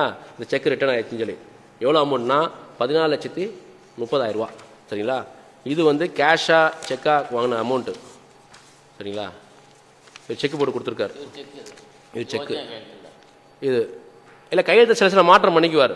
சில இடத்துல ஒரிஜினல் எடுத்து போயிடுவார், சில இடத்துல ஒரிஜினல் எடுத்து போட மாட்டார். இப்போ முதல் மனைவிக்கு ஒரு செக்கு கொடுத்தாரு. அந்த குடும்பத்தை அன்றைக்கி கோவப்பட்டு கொந்தளிச்சாங்களே. காரணம் என்னென்னா, அவங்க கோவப்பட்டதை நியாயப்படுத்தலை.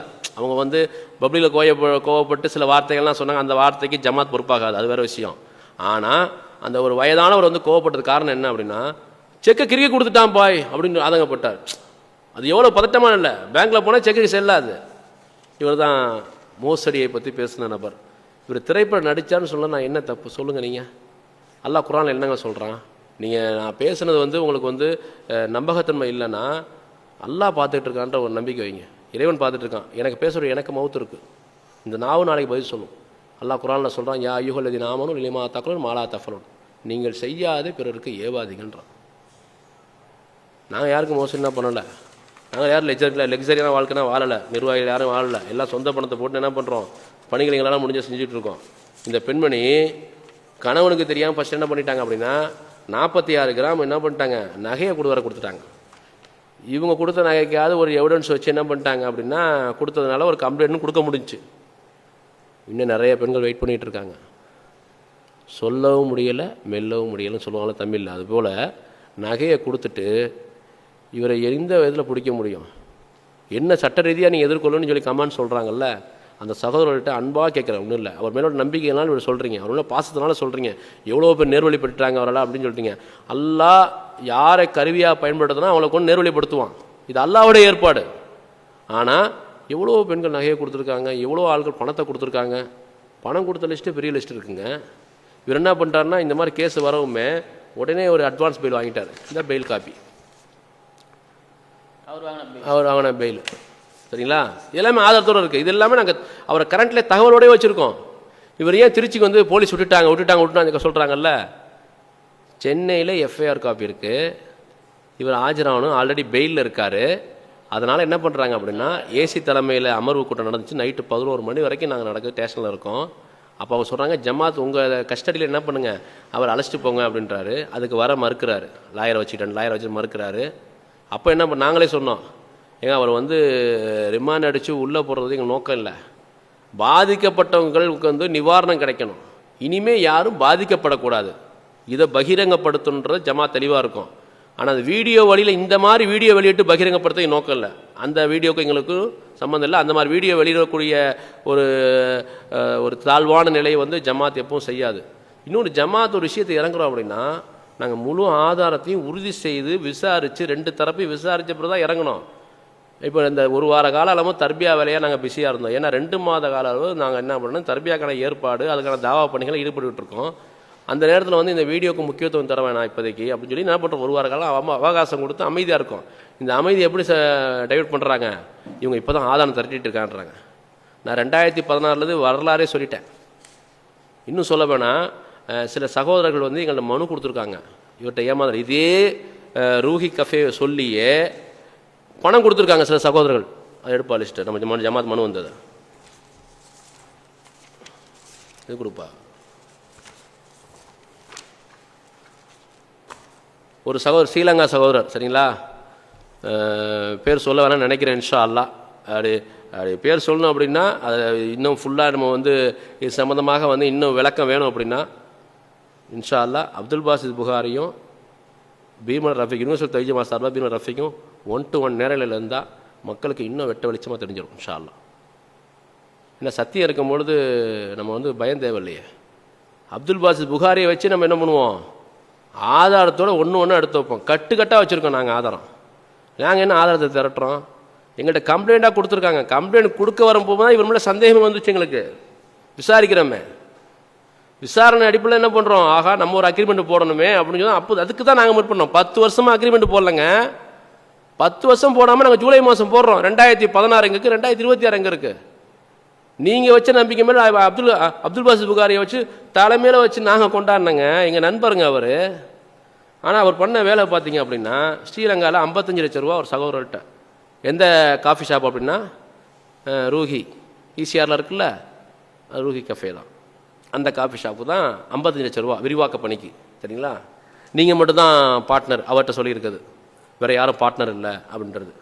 அது முடிஞ்சா இன்னொரு சகோதரர் சென்னையிலையும் வசிக்கக்கூடியவர் ஒரு குவைத்தில் வேலை பார்த்துட்ருக்காரு, அவர்கிட்ட ஒரு 3.5 கோடி ரூபா. அதுக்கப்புறம் சென்னை சேர்ந்த ஒரு சகோதரர்கிட்ட வந்து 2 கோடி ரூபா. இவங்கெல்லாம் என்கிட்ட கடிதம் கொடுத்துருக்காங்க, எங்கள்கிட்ட ஜமாத்திட்ட ஆதாரம் இருக்குது. அதுக்கப்புறம் பார்த்தீங்க அப்படின்னா சென்னை சேர்ந்த சகோதரர்கிட்ட ஒரு 17 லட்ச ரூபா. கனடாவில் ஒரு சகோதரர் இருக்காங்க, நல்ல வேலை அவர் அடுத்து இன்னொரு சகோதரர் கனடா சகோதரர் ஏமாற வேண்டியது அன்னைக்கு அல்லாடக்கு போய் கொண்டு தப்பிக்க வச்சுட்டோம். யூனிவர்சிட்டி தெரிவிச்ச மாதிரி தடுத்துட்டோம் அல்லாடக்கு போய் கொண்டு. அது எவ்வளோ அமௌண்ட்டு ஹவாலா டிரான்சாக்ஷன் ஆகுதுன்னு சொன்னோம்ல, இது என்ன டிரான்சாக்ஷன் என்பது, எதுக்கு வந்தார், யாரை பார்க்க வந்தார், எத்தனை பேரை பார்க்க வந்தார், காவல்துறைக்கும் அப்துல் பாசித் புகாரிக்கு தான் தெரியும். ஆனால் ஹவாலா போன 1 கோடி ரூபா டிரான்சாக்ஷன் ஆகுன்றத காவல்துறை எங்கள்கிட்ட சொன்ன உறுதியான தகவல். 19 போலீஸ் வந்துட்டாங்க பள்ளிவாசலுக்கு. அப்போ அவர் தான் அது சொல்லணும். 1-to-1 வந்தால் இன்ஷால்லா தெளிவு கிடச்சிடும் நமக்கு. ஆமாம், எங்களை கேட்குறாங்க, நீங்கள் அப்துல் பாசித் புகாரியை காப்பாற்ற முயற்சி பண்ணுறீங்க ரஃபீக் பாய், நீதமானதுங்கன்றாங்க. இது என்னடா அவச்சொல்லா இருக்குது, என்னடா நம்ம அப்படி காப்பாற்ற முயற்சி என்னையா நடந்துகிட்டு இருக்குன்னு சொல்லி நான் காரில் உட்காந்துன்னு கேட்டேன், என்ன நடந்துக்கிட்டு இருக்கு, காரில் உட்கார பேக்கில் பார்த்தா பத்திர விற்பனையாளர் இருப்பாங்க, முத்திரைத்தலை விற்பனையாளர் லைசன்ஸ் வச்சுருப்பாங்கல்ல, அவங்க தான் பத்திரம் நிறையா வச்சுருப்பாங்க. 50 ரூபா பத்திரம், 20 ரூபா பத்திரம் அது மாதிரி வச்சுருப்பாங்கல்ல. இவர் விட 100 ரூபா பத்திரம், 500 ரூபா பத்திரம் நிறையா வச்சுருக்காரு. எதுக்கே அவ்வளோ பத்திரம்? பார்த்தா செக் புக், அவ்வளோ செக் புக்கு. இதில் வச்சுக்க mobile 4 mobile phone, 8 sim card. அது மொபைலோட என்னப்பா அது மொபைல்? அது 17 போய் இதுதான் காஸ்ட்லியான மொபைலாம். அந்த மொபைல் அவர் வச்சுருக்க மொபைலை பார்த்தீங்கன்னாவே 6 லட்ச ரூபா வருது. இவ்வளோ கடன் தொல்லை, இவ்வளோ பிரச்சனை இருக்கப்போ என்ன பண்ணணும்? மொபைலை வச்சு தான் அடைக்கணும்ல. அதெல்லாம் செய்ய மாட்டா. இன்னொரு சகோதரர், அதே கனடாவை சேர்ந்த சகோதரர் 20 லட்ச ரூபா கொடுத்துருக்காரு. இந்த மாதிரி பெரிய லிஸ்ட்டே இருக்குங்க. சரிங்களா? இவங்கெல்லாம் மனு கொடுத்துருக்காங்க, எங்களுக்கு மெயில் அனுப்பிச்சு டேரெக்டாக மனு கொடுத்து வச்சுருக்காங்க. இதில் என்ன விஷயம்னா, இதில் போய் ஊரில் போய் ஆராய்ஞ்சு இதில் எவ்வளோ ஒயிட் மணியாக கொடுத்தீங்க, எவ்வளோ பிளாக் மணியாக கொடுத்தீங்க, இதெல்லாம் நம்ம வந்து உள்ளே போனால் என்ன ஆகுது? நான் கூட வந்து அந்த வார்த்தையை வந்து ஒரு தடிமனாக பயன்படுத்தினேன். சரிங்களா? அப்படி நான் பயன்படுத்தக்கூடாது நாட்டோன்னு சொல்லி. ஆனால் அதுக்கு எப்படி ஒரு நேர்முறையாக வார்த்தை பயன்படுத்தணும் அப்படின்னா, சுய ஒழுக்கம் சுய கட்டுப்பாடு இல்லைன்னு சொல்லணும். எந்த கட்டுப்பாடும் இல்லை. ஒரு பணத்தை வாங்குறோம் அப்படின்னா ஒரு பயம் வேணுமா இல்லையா? ஒரு அமானதம் வாங்கணும், திரும்ப ஒப்படைக்கணும், நீயத்தோட வாங்கினா ஒப்படைப்பான். அல்லாஹ் ஒப்படைக்க வைப்பான். நீயத்து இன்னமல் ஆமாலு பின் நீயா தானே ரசூலுல்லாஹி சொன்னாங்கல்ல. செயல்கள் எண்ணத்தை பொறுத்து இருக்கு. நான் கொடுக்கணும்னு எண்ணத்தோடு வாங்கினேன் அப்படின்னா அல்லாஹ் கொடுக்க வைப்பாங்க, அல்லாஹ் உதவி செய்வாங்க. மோசடி செய்யணும், ஏமாற்றணும்னு என்ன வச்சு வாழ்ந்தா என்ன ஆகும்? அதை திருத்த முடியாது. அறிவுரை சொல்கிறாலும் ஒதுக்கிடுவார். இப்படியே போகும். இது ஒரு பக்கம் இருந்தால் குடும்ப பஞ்சாயத்து வருது, முதல்வணி பஞ்சாயத்து ஜமாத்துக்கு வருது. நாம் என்ன பண்ணுறோம்? நாம் வந்து 2 வழக்கறிஞர் வச்சுருக்கோம். அப்போ சில நம்ம இஸ்லாமிய வழக்கறிஞர் ஒரு ஆள் என்ன பண்ணி நியமிச்சு என்ன பண்ணுறோம், அதை டீல் பண்ணி அவங்க பிரச்சனையை அட்டன் பண்ணி பேசிக்கிட்டே இருக்கோம். அது ஓடிக்கிட்டு இருக்கு. அது பார்த்தீங்க அப்படின்னா அதுலேயும் அதாவது எப்படின்னா குடும்ப வாழ்க்கையிலையும் ஒரு சரியான ஒரு வெளிப்படைத்தன்மை இல்லை. இல்லையா? லிமா தக்கலும் மாலா தஃபலும் தான். நீங்கள் செய்யாதவற்றை பிறருக்கு ஏவாதீர்கள். இத்தக்குல்லா பின் நிசான்னு சொல்லி அவர் தான் பேசியிருக்கார். ஆனால் இத்தக்குல்லா பின் நிசா வந்து அவர் வந்து சரியாக பயன்படுத்தினாரு, அல்லாஹ்வே அறிந்தவன். ஏன்னா அப்படின்னா இந்த கொடுமை வன்கொடுமை சொன்னோம் பாருங்க, அது பார்த்தா எல்லாம் பெண்ணு பாதிக்கப்பட்டு எப்படி சொல்லிட்டாங்க, அவதூறுனாங்களே. அந்த பெண்ணு பாதிக்கப்பட்டது 2வது திருமணம் கூடான்னு சொல்லி யூடியூப் சொல்லவே இல்லையா? 4 திருமணம் அனுமதிக்கப்பட்டது தான். அதோடைய அளவுகள் என்னங்க? திருமணத்துக்கு முன்னாடி வந்து என்னென்ன நிகழ்வுகள் இருக்குது? முத மனைவியுடைய பர்மிஷனாக நம்ம சொன்னோமா? எந்த மனைவியும் வந்து 2வது திருமணத்துக்கு ஒத்துக்க மாட்டாங்க. அவங்க 2வது திருமணத்துக்கு வந்து இவங்க எதிர்ப்புன்னா சொல்லலை. முதல் மனைவியே ஒரு நல்ல பெண்மணி. அவங்கள பற்றி ஒரு செய்திகள்னால் ஒரு நிர்வாகி சொன்னாங்க, இப்படின்னா ஆடியோ வந்துருக்குங்கன்னு சொல்கிறாங்க. அல்லாட்ட பதில் சொல்லணும். ஒரு மார்க்கம் அறிந்த ஒரு பெண்மணி, ஒரு என்ன சொல்கிறது, ஒரு சாலிகான ஒரு பெண்மணி. ஒரு பெண்ணை பற்றி அவதூறு சொல்லிடக்கூடாதுல்ல. அந்த பெண்ணுக்கு நடந்த கொடுமையை வன்கொடுமையை நம்ம எடுத்து சொல்கிறோம் அப்படின்னா இப்படி வன்கொடுமை சொல்கிறாரு அப்படின்னு சொல்கிறாங்க. அந்த பெண்மணியுடைய வழக்கறிஞர்கிட்ட இப்போ கூட நான் கால் பண்ணி கேட்பேன்.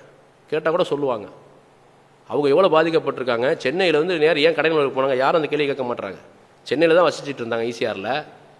ஏன் ஸ்கூல் படிப்பு இது ஸ்கூலுக்கு போகாமல் இல்லாமல் நேராக போய் கடையில் போயிட்டாங்க, ஏன் என்ன விவரங்க, ஏன் என்ன பிரச்சனை?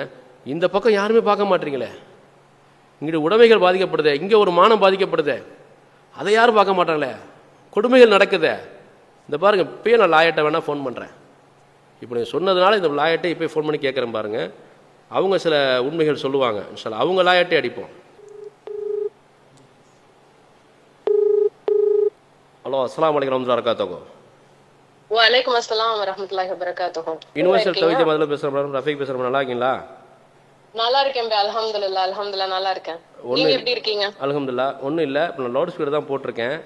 நான் ஒரு இப்போ இந்த அப்துல் பாசித் புகாரி சம்மந்தமாக வந்து வீடியோ பேசிகிட்டு இருக்கேன். நாளைக்கு வெளியிடுறதுக்காக வீடியோ பேசிகிட்டு இருக்கேன்.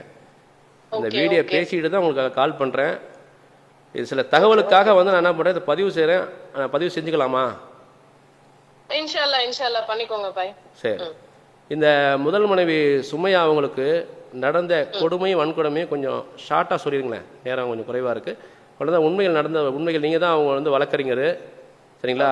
அவங்க சார்பாக முழு விவரம் உங்களுக்கு தான் தெரியும். ஜமாத்து நாங்கள் சொன்னால் கூட வந்து மக்களுக்கு வந்து ஒரு நம்பகத்தன்மை இல்லாமல் இருக்கும். இருந்தாலும் கூடுதல் தகவலுக்காக தான் ஜமாத்து நான் சொல்கிறோம். இருந்தாலும் அவங்க சார்பில் உள்ள நபர் நீங்கள், சரிங்களா? அவங்க நேரடியாக வந்து அவங்க கூட இருக்க சப்போர்ட்டாக ஃபுல்லாக இருக்க நபர் நீங்கள் சொல்லுங்கள். Okay okay okay bye. சொல்லுங்க. ஆக்சுவலா நானும் இந்த ரீசெண்டா சோசியல் மீடியால ஸ்ப்ரெட் ஆயிட்டு இருக்க அந்த வீடியோவையும் அதுக்கு கீழே வர கமெண்ட்ஸையும் பார்த்தேன். அதுல வந்து வன்கொடுமை அப்படிங்கிற வார்த்தைய மக்கள் வந்து தவறா புரிஞ்சிட்டு இருக்காங்க.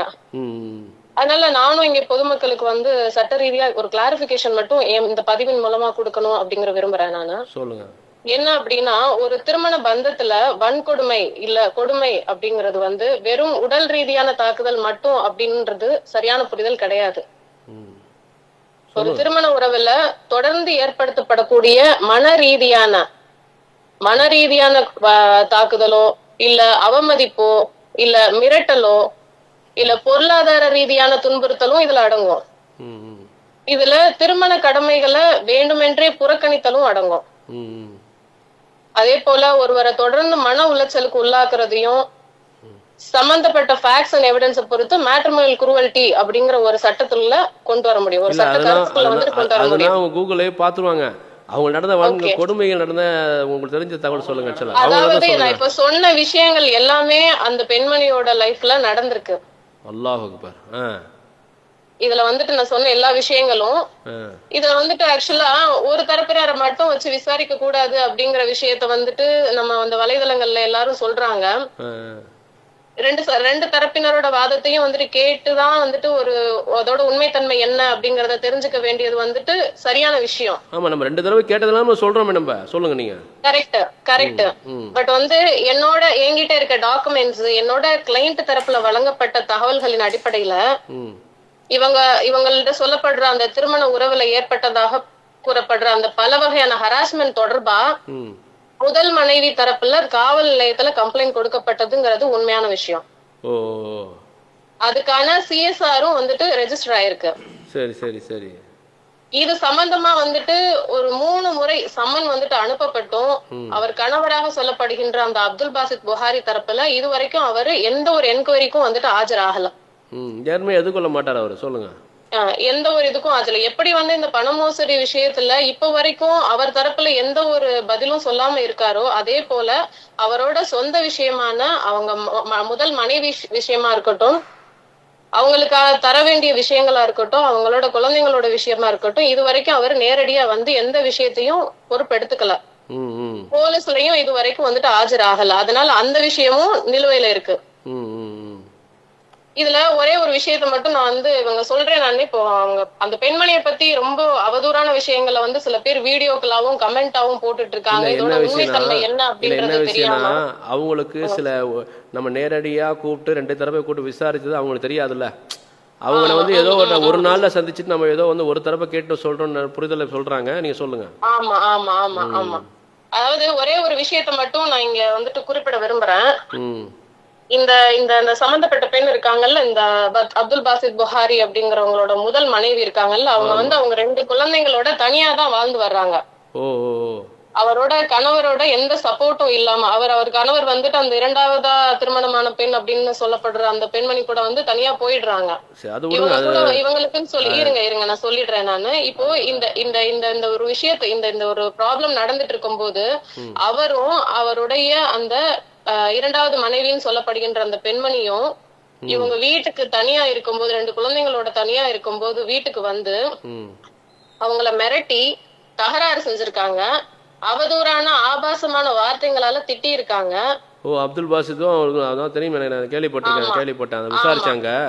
ஆமா எல்லாமே உண்மையா போய் விசாரிச்சாங்க. ஆமா ஆமா ஆமா. விசாரிச்ச வரைக்கும் அது உண்மைன்னு தெரிய வந்துச்சு எனக்கும். ஏன்னா 2 தடவை விசாரிக்கணும், நேரா விசாரிச்சாங்க. அதுக்கான ஆதாரமும் கானத்தூர் போலீஸ் ஸ்டேஷன் இருக்குல்ல, ஆமா, அங்க வந்து ரெஜிஸ்டர் ஆயிருக்கு. அது சம்பந்தமான கம்ப்ளைண்ட இவங்க வந்து இந்த மாதிரி செப்பல் எடுத்து அந்த பெண் வந்துட்டு வீசி எறியறாங்க, அந்த மாதிரி ஆபாசமான வார்த்தைகளால வந்துட்டு அந்த முதல் மனைவியை வந்துட்டு திட்டுறாங்க. இது எல்லாத்தையும் வந்துட்டு அப்துல் பாசித் புகாரி வந்து தனியா பக்கத்திலேயே உட்கார்ந்து பாத்துட்டு இருக்காரு, காருக்குள்ளேயே உட்கார்ந்து பாத்துட்டு இருக்காரு. இதை தடுக்கிறதுக்கு எந்த ஒரு முயற்சியும் அவர் மேற்கொள்ளல. மேடம், இந்த விஷயம் ஜமாத்துக்கு உறுதி செஞ்ச தகவல் அடிப்படையில தான் இந்த வன்கொடுமை வார்த்தையை நான் பயன்படுத்தினேன். மனைவிய வந்து சமமா நடத்த சொல்லுது இஸ்லாம். மனைவிய வன்கொடுமைக்குள்ளதான் அடங்கும். ஆமா, மனைவிய சமமா நடத்த சொல்லுது. ஒரு மனைவியை வச்சு இன்னொரு மனைவியை தாக்குதல் உள்ளாக்கி அதை ரசிப்பது என்பது என்ன? இதுதான் நம்ம வன்கொடுமைன்றது. இதை மையப்படுத்த உறுதி செய்யப்பட்ட தகவல்னால தான் வன்கொடுமை சொன்னேன். ஆனால் வந்து நீங்கள் அதில் கம்ப்ளைண்ட் வரைக்கும் போயிருக்கிற தகவல் வந்து எனக்கு இப்போதான் தெரிய வருது. இது வந்து கம்ப்ளைண்ட், இதுக்கான கம்ப்ளைண்ட்டும் வந்துட்டு காவல் நிலையத்துல கொடுக்கப்பட்டிருக்கு. அங்க காவல் நிலையத்துல சொன்ன பதில் என்ன அப்படின்னா, இதுக்கு முன்னாடி அனுப்பிச்ச 3 சமனுக்குமே அவர் ஆஜராகல, அவர் வந்தா மட்டும்தான் எங்களுக்கு இதுல ஒரு முடிவு வந்துட்டு எங்களுக்கும் விசாரணை நடத்தி தான் இதுக்கு ஒரு முடிவு நாங்க கொண்டு வர முடியும், அவரை வரணும், அவரை வர சொல்லுங்க அப்படின்னு வந்து சொல்றாங்க. குடும்ப விவகாரம் அப்படிதான் தாமதமாகும். இது வந்து நம்ம நாட்டினுடைய சட்டம் அந்த மாதிரி இருக்கு. சரிங்க மேடம், இந்த தகவலுக்காக தான் அடிச்சேன் மேடம். தவறா நினைச்சுக்காதீங்க. ரெக்கார்ட் இது வந்து நாங்க வந்து பதிவு செய்யறோம். ஒரு சின்ன ரெக்வெஸ்ட் மட்டும் சொல்லுங்க மேடம்.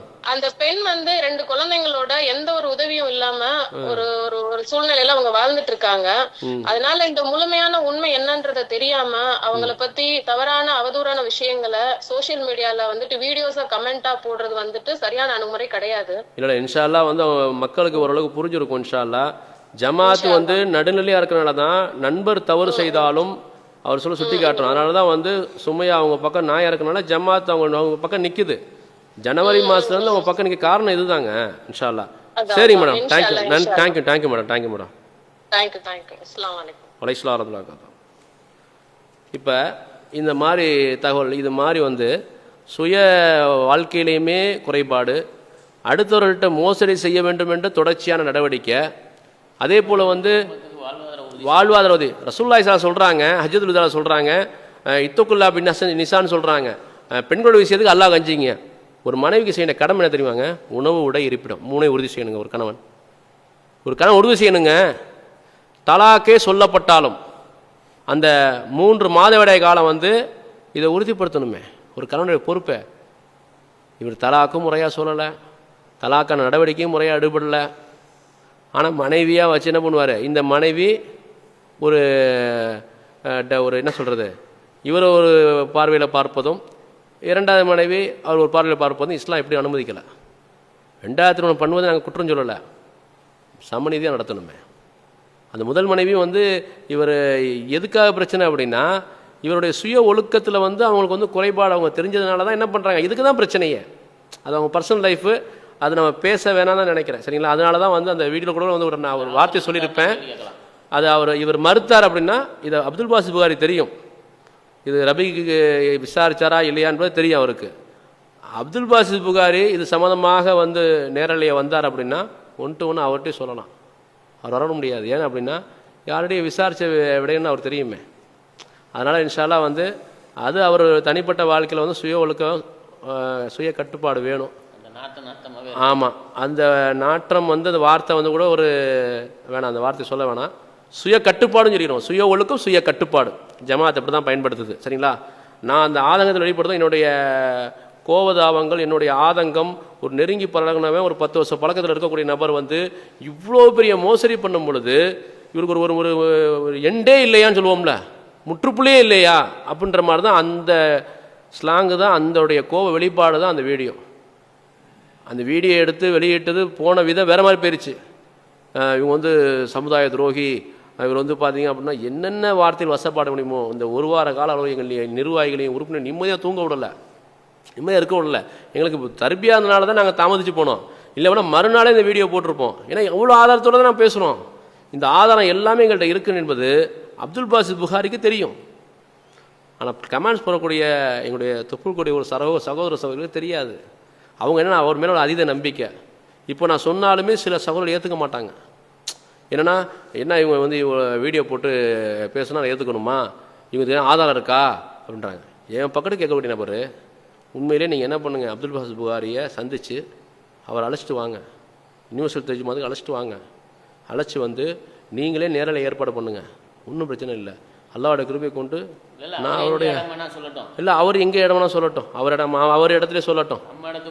ஆமாம், நம்ம இடத்துக்கு கூப்பிட்றோன்னா அவர் இடத்துக்கே வரட்டும். 1 to 1 வேறு எந்த பெரிய இந்த நிர்வாகம் இவ்வளோ நிர்வாகம்லாம் வேணாம். சரிங்களா? இவ்வளோ நிர்வாகம் சொன்னாவே அவர் வந்து நீங்கள் வந்து கமாண்டில் கட்ட பஞ்சாயத்துன்னு போடுறீங்க. நல்லா பாதுகாக்கணும். எங்களுடைய பணிகள் என்பது திருச்சி மக்களுக்கு தெரியும். கொரோனாவில் நான் எவ்வளோ பணி செஞ்சேன்னு சமூக நலத்துறை, கலெக்டர் ஆஃபீஸில் இருக்கிற சமூக நலத்துறைக்கு தெரியும், காவல்துறைக்கு தெரியும், உளவுத்துறைக்கு தெரியும், மக்களுக்கு தெரியும். நேற்று அந்த மக்கள் நம்பிக்கை வச்சதுனால தான் மண்டபத்தில் இடம் இல்லைங்க. அல்ஹம்துலில்லாஹ் அல்லாஹ்வோட கிருபை கொண்டு தர்பியாவில் ஃபுல்லுங்க. அல்லாஹ்வுக்கு புகழ் அனைத்துங்க. இந்த மாதிரி ஒரு அவதூறு பரப்புற நேரத்துலையுமே யூனிவர்சிட்டி தௌஹீத் ஜமாத் வந்து கெட்ட பேர் உருவாக்குன டயத்துலையுமே என்ன ஆகுது, மக்களை எங்கள் மேலே நம்பிக்கை வச்சுருக்காங்க. ஏன் அப்படின்னா எங்கள் பணிகள் வந்து அந்த மாதிரி நியாயத்தின் பக்கம் நிற்கிறோம். நண்பராக இருந்தாலும் தப்புனா தப்பு, யாமரூன பில் மஅரூஃப் வ யன்ஹவுன அனில் முன்கர், நன்மையை ஏவுவோம் தீமையை தடுப்போம், அது யாராக இருந்தாலும் சரி. அதனால் யூனிவர்சிட்டி தௌஹீத் ஜமாத் உறுதியாக இருக்கும். இப்போ இந்த மாதிரி நிறைய புகார்கள் இருக்குது சரிங்களா. இது ஒரு இன்னும் வீடியோ லென்த்தாக போயிடும், இதுவே நம்ம அதிகமான நேரம் பேசிட்டோம். இன்ஷா அல்லாஹ் இந்த வீடியோ பேசி ஒருவருடைய மானத்தை விளையாடுறது, ஒருத்தர் கண்ணியத்தை விளையாடுறது, இதுதான் எங்கள் நோக்கமே இல்லை. பாதிக்கப்பட்டவங்களுக்கு நிவாரணம் கொடுத்தா எல்லாத்தையும் நாங்களும் வாபஸ் வாங்கிட்டு போயிடுவோம், முடிஞ்சு போச்சு. ஆனால் நீங்கள் வந்து சட்ட ரீதியாக எதிர்கொள்ளணும்னு சொல்லி ஒரு அபத்தமான வார்த்தை சொல்லும் பொழுது சட்டப்படி கொடுக்காதவங்க என்ன பண்ணுவாங்க, பணம் கொடுத்தவங்க இவங்க நம்பிக்கை வச்சு எந்த கையெழுத்து பாண்டுக்கு என்ன வாங்காமல் அப்துல் பாசித் புகாரி எங்களுடைய ஆலிம் சரியாக நடந்துக்குவார்னு சொல்லி கொடுத்தாங்களே நம்பிக்கையோட, அந்த மக்களுடைய பாதிக்கப்பட்ட மனநிலை எப்படி தெரியுமா இருக்கும், அதை நினச்சி பாருங்கள். இப்போ அவனா வந்து இந்த வீடியோவில் உட்கார வைக்கலாம். இப்போ எனக்கே நீங்கள் என்ன பண்ணிட்டீங்க, ஒரு ஏஐல ஃபோட்டோ போட்டு செருப்பு மாலை ஆர்எஸ்எஸ் கைக்குலின்றீங்க, கழுதில் ஏற்றுறீங்க. இன்னும் சொல்வதாக இருந்தால் குடும்பத்தாரை வந்து தரக்குறைவாக பேசுகிறீங்க. எந்த அளவுக்கு பேசுகிறீங்க அப்படின்னா, என்னுடைய தாயாரை விபச்சாரன்றீங்க, என் மனைவி விபச்சாரின்றீங்க. யார் தினம் சொல்கிறது தெரியுங்களா, ஏகத்துவத்தை பேசக்கூடியவர்கள். ஏன்னா இவர் மேலே நம்பிக்கை அதிகமாயிருச்சு, இவர் மேலே பாசம் அதிகமாயிருச்சு, கொள்கையை மறக்கடிச்சு வச்சுச்சு.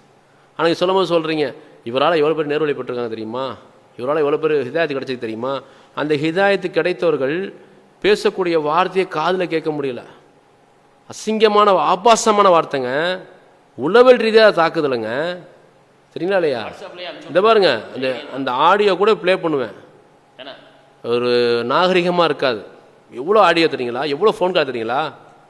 அதில் சில சகோதரர்கள் பார்த்தீங்கன்னா அப்படின்னா ஃபோன் பண்ணி என்ன நிலவரன்னு கேட்குறாங்க. முதல் நாள் கூட வந்து எங்களை புரிஞ்சுக்காமல் இருந்தாங்க.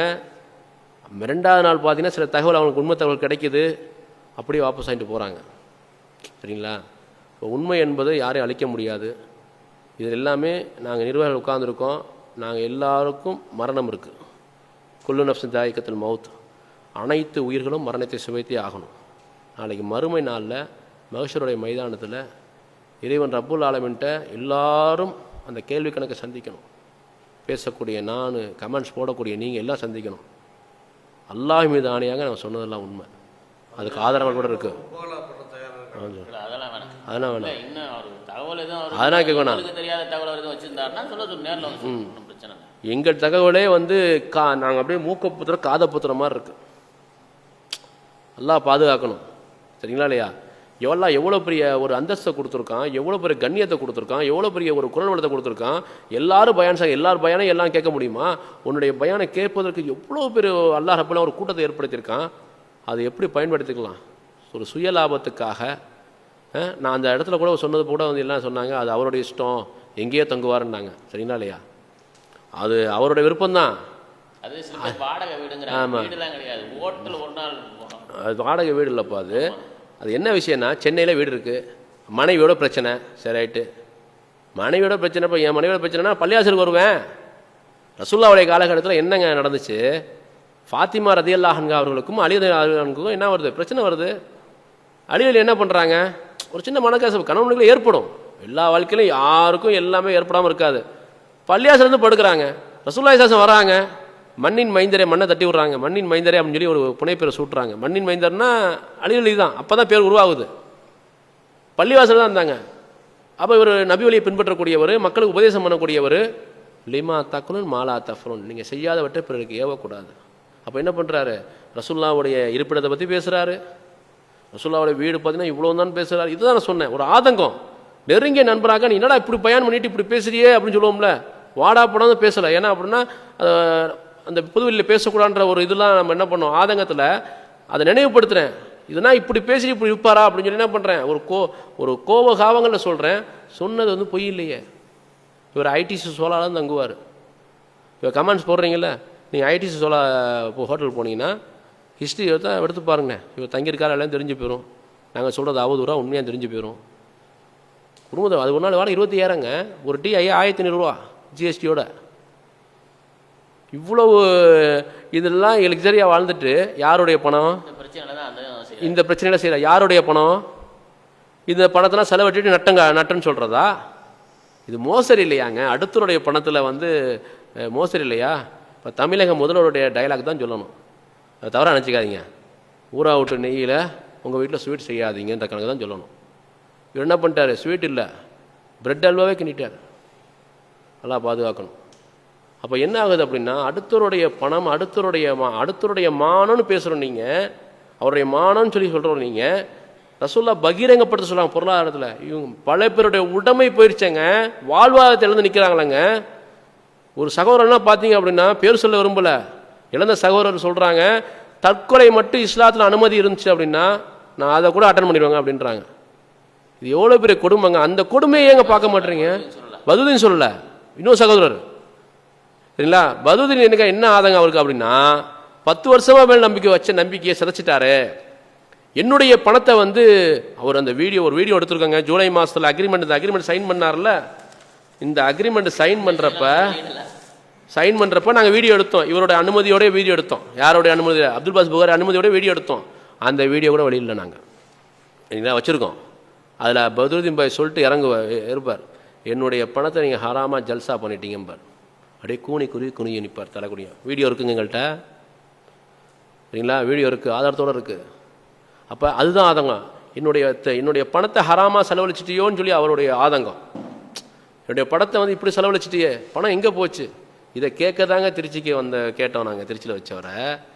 அதை கேட்கக்கூடாது, இந்த விஷயத்தில் வந்து நம்ம எதுவும் பண்ணிடக்கூடாதுன்னு சொல்லி ஆட்டையை கழிச்சு ஒரு ட்ராமா போட்டு என்ன பண்ணிட்டார், கடத்தல் அது இதுன்னு சொல்லிட்டு போயிட்டார். இவர் இன்னும் சொல்ல போனால் இன்னொரு சார் காப்பாற்றப்பட்டிருக்கார், ஒரு 90 லட்ச ரூபா காப்பாற்றப்பட்டிருக்கார். ஏன் அப்படின்னா, இப்போ ரூஹி கஃபே அதையும் வித்துட்டார். வித்த நிறுவனத்துக்கு மறுபடியும் இன்வெஸ்ட்மெண்ட் கேட்டு வந்திருக்கார் பாருங்க, எவ்வளோ பெரிய அடுத்த மோசடி. அப்போ இவர் திருந்தவே மாட்டாரன்ற ஒரு கோவம் தான் நமக்கு அடுத்த முற்றுப்புள்ளி வைக்க சொன்னார். இந்த ரூஹி கஃபே வந்து இப்போ ஒரு பேர்ல இல்லை, ஒரு மாற்று மத சகோதரர்கள் தான் நடத்துகிறாங்க இப்போ சரிங்களா. அந்த உண்மையை சொல்கிறேன் பாருங்க, ஈஸியாக இருக்கக்கூடியது இவர் சொந்தத்திலே இல்லை, இப்போ அதை வித்துட்டார் அதையுமே சரிங்களா. அதுக்கு தான் இந்த இன்ட்ரெஸ்ட் கூட தருவான்னு சொல்லி ஜாவித் மூலியமாக வட்டி பேசினாரு. 25 lakhs இன்ட்ரெஸ்ட் ஒரு நாள் என்ன கூட பார்த்துங்க, மீட்டு வட்டி போட்டுக்குங்க அப்படின்றார். எப்படியே மீட்டு வட்டி போட்டுக்குங்க அப்படின்பார். அப்போ இப்படியெல்லாம் வந்து சுய ஒழுக்கம், சுய கட்டுப்பாடு, பொருளாதார விஷயம் மோசடி, பண விஷயத்தில் வந்து வட்டி விஷயத்தில் ஈடுபடுறது. இவர் பயான் பேசன்னு சொல்கிறதா நடிச்சுன்னு சொல்லவா? நீங்கள் சொல்லுங்கள். அந்த ஆதங்கத்தை தான் சொல்கிறேன், அந்த வெறுப்பில் தான் சொல்கிறோம். கூட பழகி பார்த்தவங்களுக்கு அந்த இடத்துல இருக்கும்போது எங்களுடைய மனநிலை என்பது பாதிக்கப்பட்டவருடைய மனநிலையை ஜமாத் வெளிப்படுத்துச்சுங்க. ஜமாத் பலவீனமான ஜமாத்தை நம்புகிறோம் அப்படின்றாங்க. ஃபஸ்ட் அல்லாஹ்வை நம்புங்க நம்ம சொன்னோம், நாங்கள் எதையும் எழுதி தரலைங்க, நாங்கள் எதையும் எழுதி வாங்கலைங்க, பார்த்தீங்கன்னா இப்படி நடந்துச்சு போச்சுங்க, இப்படி எதிர்பார்க்கலங்க, இவர் இப்படி பண்ணுவார் எதிர்பார்க்கலங்கன்றாங்க. இந்த மக்கள் எங்கே போவாங்க? இந்த மக்களுக்கு சட்டப்படி போக முடியுமா? எவ்வளோ பெரிய அபத்தமான இது. இதை எனக்குள்ள வருத்தம், எங்களுக்குள்ள வருத்தம் என்னென்னா, இதை வந்து சமுதாய தலைவர்கள் யாரும் கண்டுக்காமல் இருக்க தான் வருத்தமே. ஒரே ஒரு ஆறுதல் தான், ஒரே ஒரு உண்மை இங்கே சொல்லணும்னு ஆசைப்படுறோம். இன்ஷா அல்லாஹ் யுனிவர்சல் தௌஹீத் ஜமாத்துக்கும் NTFக்கும் எந்த சம்மந்தமும் இல்லைங்க. தேசிய தௌஹீத் கூட்டமைப்புன்னு ஒரு அமைப்பு இருக்குது சரிங்களா. தமிழ்நாடு தௌஹீத் ஜமாத்தினுடைய நிறுவனர் அவர் தான், முந்தைய நிறுவனர் அவர் தான், இன்றைக்கி அவர் தான் நிறுவனர். அவர் தமிழ்நாடு தௌஹீத் ஜமாத்திலேருந்து வெளியேற்றப்பட்டு தேசிய தௌஹீத் கூட்டமைப்புன்னு இருக்கார். நாங்கள் ஜமாத் ஆரம்பித்ததுலேருந்து வரைக்கும் ஒரு ஃபோன் கால் கூட அவர்கிட்ட நாங்கள் பண்ணது கிடையாது, ஒரு தொலைபேசி வேலை கூட பேசுனது கிடையாதுங்க. எந்த பயானை கூட அழைச்சது, சீஃப் கெஸ்ட்டாக கூட அழைச்சது கிடையாது. எந்த தொடர்பும் இல்லாமல் இருக்கும். நாங்கள் வந்து தொடர்போடு இருக்கோம் அப்படின்னா ஏகத்துவ முஸ்லீம் ஜமா OMJவோட தான் இறுக்கமாக இருக்கும். UTJ பொறுத்த வரைக்கும் அல்தாஃப் இருக்காரு, அவரோட தான் இறுக்கமாக இருக்கும். ஆனால் அவருக்கு அடுத்து சொல்லலைங்க. ஆனால் எங்கள் கூட தொடர்பே இல்லாமல் நாங்கள் எந்த நபரை புறக்கணிச்சு நம்ம இருக்கோமோ, அல்லாஹுடைய கிருபை கொண்டு சொல்லுவாங்கள்ல, ஏகத்துவாதி என்றைக்கு வந்து ஒரு சத்தியத்தை நிலைநாட்டின்னு வந்து இருப்பான்ல, அது அடிப்படையில் உடல் சரியில்லாத நேரத்தில் கூட அவர் வெளியிட்ட ஆடியோ இருக்குது பாருங்கள், அவர் ஃபோன் காலில் பேசி அந்த வெளியிட்ட ஆடியோ, அது எங்களுக்கு சப்போர்ட் ஆடி நான் பார்க்கல. உண்மையை பேசுவதற்கு சமுதாய தலைவர் இருக்காங்கன்ற ஒரு நம்பிக்கை வந்துச்சு எங்களுக்கு. அடுத்து அந்த தொழுகையில நல்லா துவா செஞ்சோம், அவர் நீண்ட ஆயில கொடுறாளான்னு துவா செஞ்சோம். அல்ல அவருக்கு உண்டா, நாங்கள் துவா செய்கிறோம் அவருக்கு. ஆமாம், அவர் சொல்லலாங்க சமுதாயத்தில். அவர்னா அவர் நினச்சி அவருக்கு இல்லாத ஒரு கூட்டமாங்க, மஞ்சப்பை தூக்கிக்கிட்டு பிரச்சாரம் பண்ணவருங்க. மஞ்சப்பை தூக்கி பிரச்சாரம் பண்ணவர், பள்ளிவாசலை படுத்தவர், அடி உதையை வாங்கினவர் ஏகத்துவ சொல்லி. தௌஹீது வரலாறுல அவரோட வரலாறு படிக்காம கடந்து போக முடியாது. 35 ஆண்டு வரலாறுல பிஜே என்ற ஒரு மனிதரை கடக்காம யாரும் செல்ல முடியாது. அந்த மனித உடல் சரியில்லாத நேரத்தில் கூட என்ன பண்றாரு, என்ன வேற மாதிரி போய்கிட்டு இருக்கு, தக்லீதா போயிட்டு இருக்கு. எப்படி நூகுலை இஸ்லாம் காலத்தில் நடந்துச்சுல, வத்து ஸ்வாவு யகுசு யவுக்கு நசுரு அப்படின்ற மாதிரி 5 பேரை கடவுளாக்குனாங்கல்ல. என்ன அப்படின்னா அதீத நம்பிக்கை, பாசம். இப்போ வத்து ஸ்வாவு யகுசு யவுக்கு நசுரு பாசித்துன்னு ஆயிடுச்சு. இதுதான் நடந்துச்சு. புரியுதா இல்லையா? இது என்ன அப்படின்னா தனி மனித வழிபாட்டுக்கு போவோம். ஒரு தௌஹீதை பொறுத்துக்க மாட்டான், களத்தில் இறங்குவான்.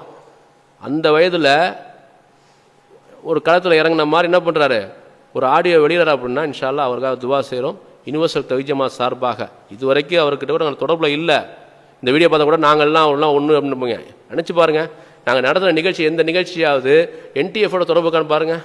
நாங்கள் நன்றி செலுத்துகிறோம், நன்றி கொடுக்குறோம் அவருக்கு. இன்ஷா ஜஸகல்லாஹ் ஹைர். இன்ஷா அல்லாஹ் இன்னும் தகவல் நிறையா இருக்குது, நிறைய காதில் கேட்க முடியாத விடயங்கள்லாம் இருக்குது, வெளியே சொல்ல முடியாத அருவருப்பான விடயங்கள்லாம் இருக்குது, தனி மனித ஒழுக்கங்கள் சம்மந்தமாக இருக்குது. இதை எதையும் நாங்கள் பேச விரும்பலை. இன்ஷா அல்லாஹ் பாதிக்கப்பட்டவங்களுக்கு நிவாரணம் கிடைக்கணும். இன்ஷா அல்லாஹ் எங்களுடைய சகோதரர் அப்துல் பாசித் புகாரி இனிமேலாவது அல்லாட்ட தௌபா தேடணும். இன்ஷா அல்லாஹ் அவர் பழையபடி பயான் பேசணுன்றதை எல்லாரும் ஆசைப்படுறோம்ல, அவர் அதற்கான முயற்சி நாங்கள் எடுக்கணுமோ இல்லையோ, முதல்ல அவர் எடுக்கணும். அவர் தான் எடுக்கணும், அவரால் தான் முடியும். ஏன்னா அவ்வளோ என்ன சொல்கிறது, அவ்வளோ பாவங்கள் வெளிப்படையாகவே தெரியுது. அதுக்கப்புறம் அல்லாஹ்வுக்கும் அவர் இருக்குது. ஆனால் முதல்ல பாதிக்கப்படுற நிவாரணம் கிடைக்கணும். சரிங்களா? இன்ஷா அல்லாஹ் இது சம்மந்தமாக இன்னும் இல்லை, இது சம்மந்தமாக இன்னும் உண்மை வெளியே வரணும்னு நினச்சா அப்துல் பாசித் புகாரி மேலே பாசம் இல்லை யாரும் இப்படி சொல்ல மாட்டாங்க. ஏன் அப்படின்னா இன்னும் உண்மை வெளியே வந்துச்சு அப்படின்னா அவருக்கு தான் அது பின்னடைவு. இன்ஷா அல்லாஹ் இனிமேல் உண்மை வெளியே வரணும்னு நினச்சிங்க அப்படின்னா அப்துல் பாசித் புகாரியோட சொல்லுங்கள், எந்த இடம்னு அவரே தேர்வு செய்யட்டும், எந்த நாள்னு அவரே தேர்வு செய்யட்டும். இன்ஷா அல்லாஹ் யுனிவர்சிட்டி தௌஹீத் ஜமாத்தில் மாநிலத்தில் நான் 1-to-1 வரேன். இன்ஷா அல்லாஹ் எல்லா விஷயத்தையும் கேட்போம் ஆதாரத்தோட. அவருக்கு வர பிரியம் தான் இன்ஷா அல்லாஹ் வரட்டும், பதில் நம்ம சொல்லட்டும், நம்ம கேள்வி கேட்கட்டும். நீங்கள் நான் சொல்ல அவர் நிரூபிக்கிட்டவர். இன்ஷா அல்லாஹ் அவருக்கு தெரியும் அவர் வரமாட்டார். ஒருவேளை சப்போஸ் நீங்கள் எல்லாம் இப்படி இன்னும் நம்பிக்கை வரல அப்படின்னா அதுக்காக முயற்சி எடுங்க. இன்ஷா அல்லாஹ் அல்லாஹ் ரப்பெல்லாம் போதுமானவன். சொன்ன தகவல் அல்லாஹ்வை சாட்சி சொல்கிறோம். அல்லாஹ்வுடைய பள்ளிவாசலில் தான் இந்த வீடியோ எடுக்கிறோம். இன்ஷா அல்லாஹ் உண்மையிலேயே இறைவனை அஞ்சக்கூடியவர்கள், இறைவனை பயப்படக்கூடியவர்கள் எங்களுக்கும் மௌத்து இருக்குது, கேட்குற உங்களுக்கும் மௌத்து இருக்குது. இன்ஷா அல்லாஹ் நாங்கள் எவ்வளவோ இந்த 1 வார கால அளவில் எங்களுடைய குடும்பத்தாரெலாம் இழிவுபடுத்திட்டீங்க, எங்களுடைய ஒருவருடைய கண்ணியன்னு சொல்லி எங்களுடைய மான மரியாதைலாம் விளாண்டிங்க. சரிங்களா? எங்களை தகாத வார்த்தை பேசிட்டீங்க. என் மனைவியை இது வரைக்கும் யாரும் பார்த்துருக்க மாட்டீங்க, என் வயதான தாயாரை யாரும் பார்த்துருக்க மாட்டீங்க. ஆனால் என் தாயாரை விபச்சாரப்பட்ட கட்டினீங்க, என் மனைவியை விபச்சாரி பக்கம் கட்டினீங்க. சரிங்களா? இதெல்லாம் ஒரு மூமின் செய்யக்கூடிய வேலை இல்லை. இன்ஷா அல்லாஹ் அல்லாஹ் போதுமானவன். அஸ்ஸலாமு அலைக்கும் வரஹ்மத்துல்லாஹி வபரகாத்துஹு. وخلق منها زوجها وبث منهما رجالا كثيرا ونساء